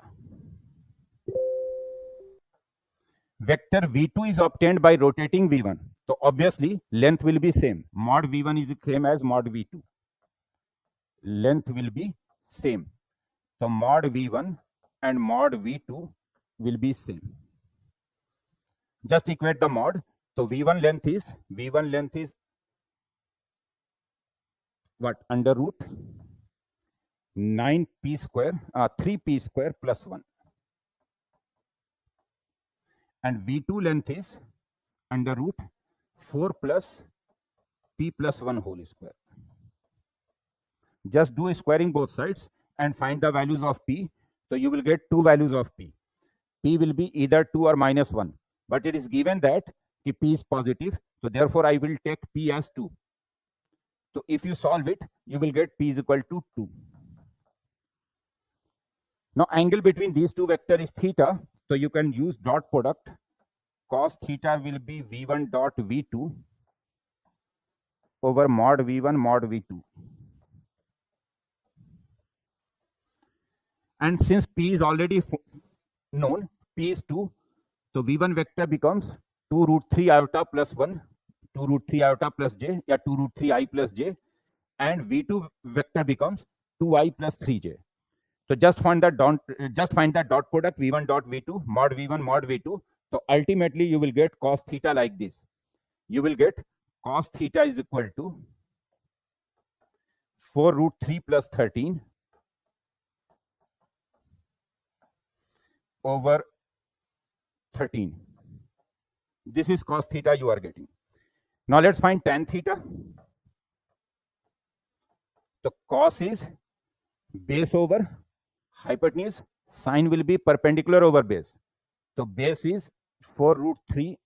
Tan will be perpendicular over base. So 4 root 3 plus 13 here. And perpendicular will be under root what? H square minus b square. So 13 square 169 minus 4 root 3 plus 13 square.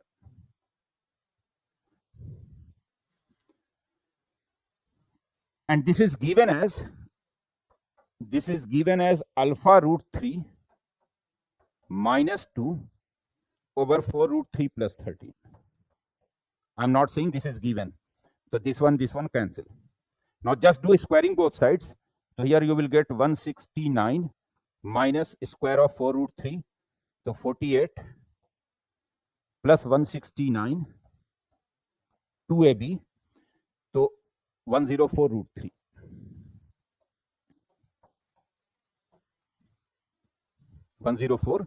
Root 3.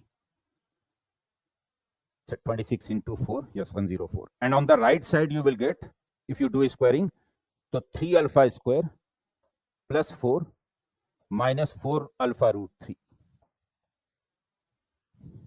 This 169 cancel. If you equate the coefficient of root 3 from both sides, so on the left side, coefficient of root 3 is 104. On the right side, you have 4 alpha.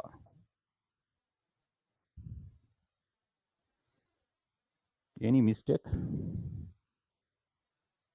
4 root 3 and 13 cancel. 169. 3 alpha square plus 4. 2ab. So 4 root 3 alpha. Here it is 4 root 3, 169. So फिर and here 48. So 13.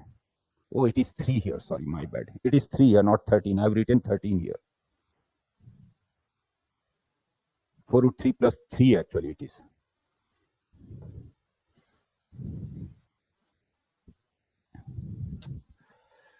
My mistake. It is 4 root 3 plus 3 here, not 13. So now you can solve. In fact, if just find tan theta and equate tan theta with given value, alpha root 3 minus 2 over 4 root 3 plus 3, you will get alpha. Alpha is 6 here. Let a function f, function g defined as 0 to 4, to r defined as this. Then the number of points in the interval 0 to 4 where gx is not differentiable. See, gx has two rules. The second rule is very simple, 4 minus x. The first rule, you have to find maximum of this, maximum of t cube minus 60 square plus 90 minus 3. Let me take this function as ft. ft is t cube minus 60 square plus 90 minus 3. T is varying between 0 and x. And x is varying between 0 and 3. And I have to get maximum of ft. So let's draw the graph of ft first. If I differentiate it, so f dash t will be 3t square minus 12t plus 9. 3 taken common. So I will get t square minus 4t plus 3, which can be factorized as t minus 1, t minus 3. If I check the sign of this derivative changes its sign at 1 and 3, positive, negative, positive. So ft function is first increasing, then decreasing, again increasing. So if I draw the graph of ft, this is t axis. I am drawing the graph of ft. So at t is equal to 1, ft becomes, ft will be what? 1 and 9, 10, 6 and 3, 1. ft will be 1. So at t is equal to 1, it will be 1 here. At t is equal to 3, 1 to 3, it is decreasing. So t is equal to 3, it will be 27 and 27, 54 minus 3. And at 0, it is minus 3. So graph of ft will be something like this. Now I'm drawing the graph of ft. ft graph goes like this. It increases, then decreases, then again increases like this. This point is 1, 1. At 1, ft is 1. 1 and 9, 10 minus. And this point is here 3, minus 3. At 3, see 27 and 27, 54 minus 3. And t is varying between 0 and x. 0 here, it is 3 here. Here it is 1. So now I'm writing gx.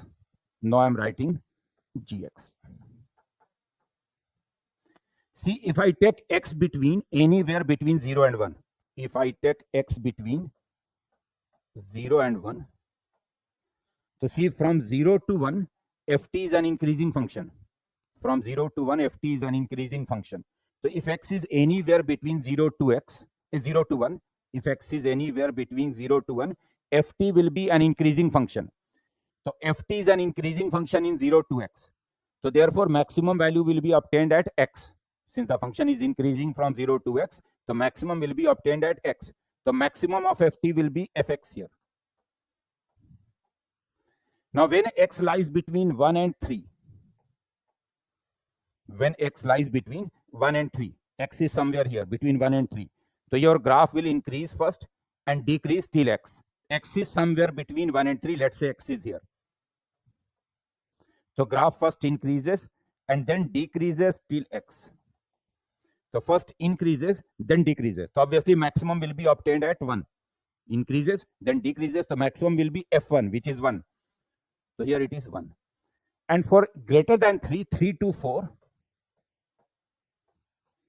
function is already given, 4 minus x. So this is your function gx. Now put the value of fx there. So gx becomes, fx is what?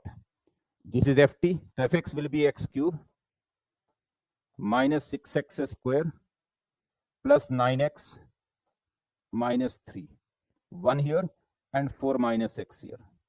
This rule is valid when x lies between 3 and 4. This rule is valid when x lies between 1 and 3. And the first rule is valid when x lies between 0 and 1. You can check it is a continuous function throughout, no discontinuity. Now if you differentiate, so see, on the left side of 3, derivative will be 0.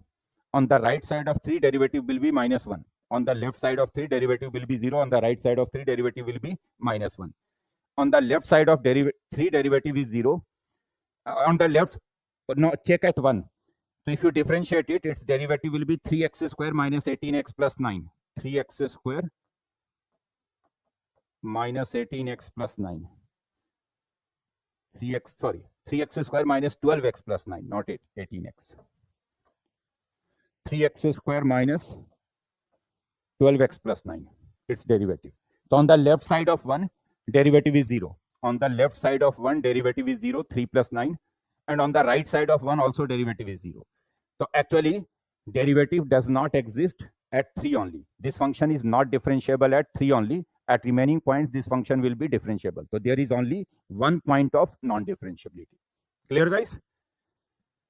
Chalo, that's the end of this paper. See you guys. See you some next time. Bye-bye. Take care. Bye, everyone. Bye-bye.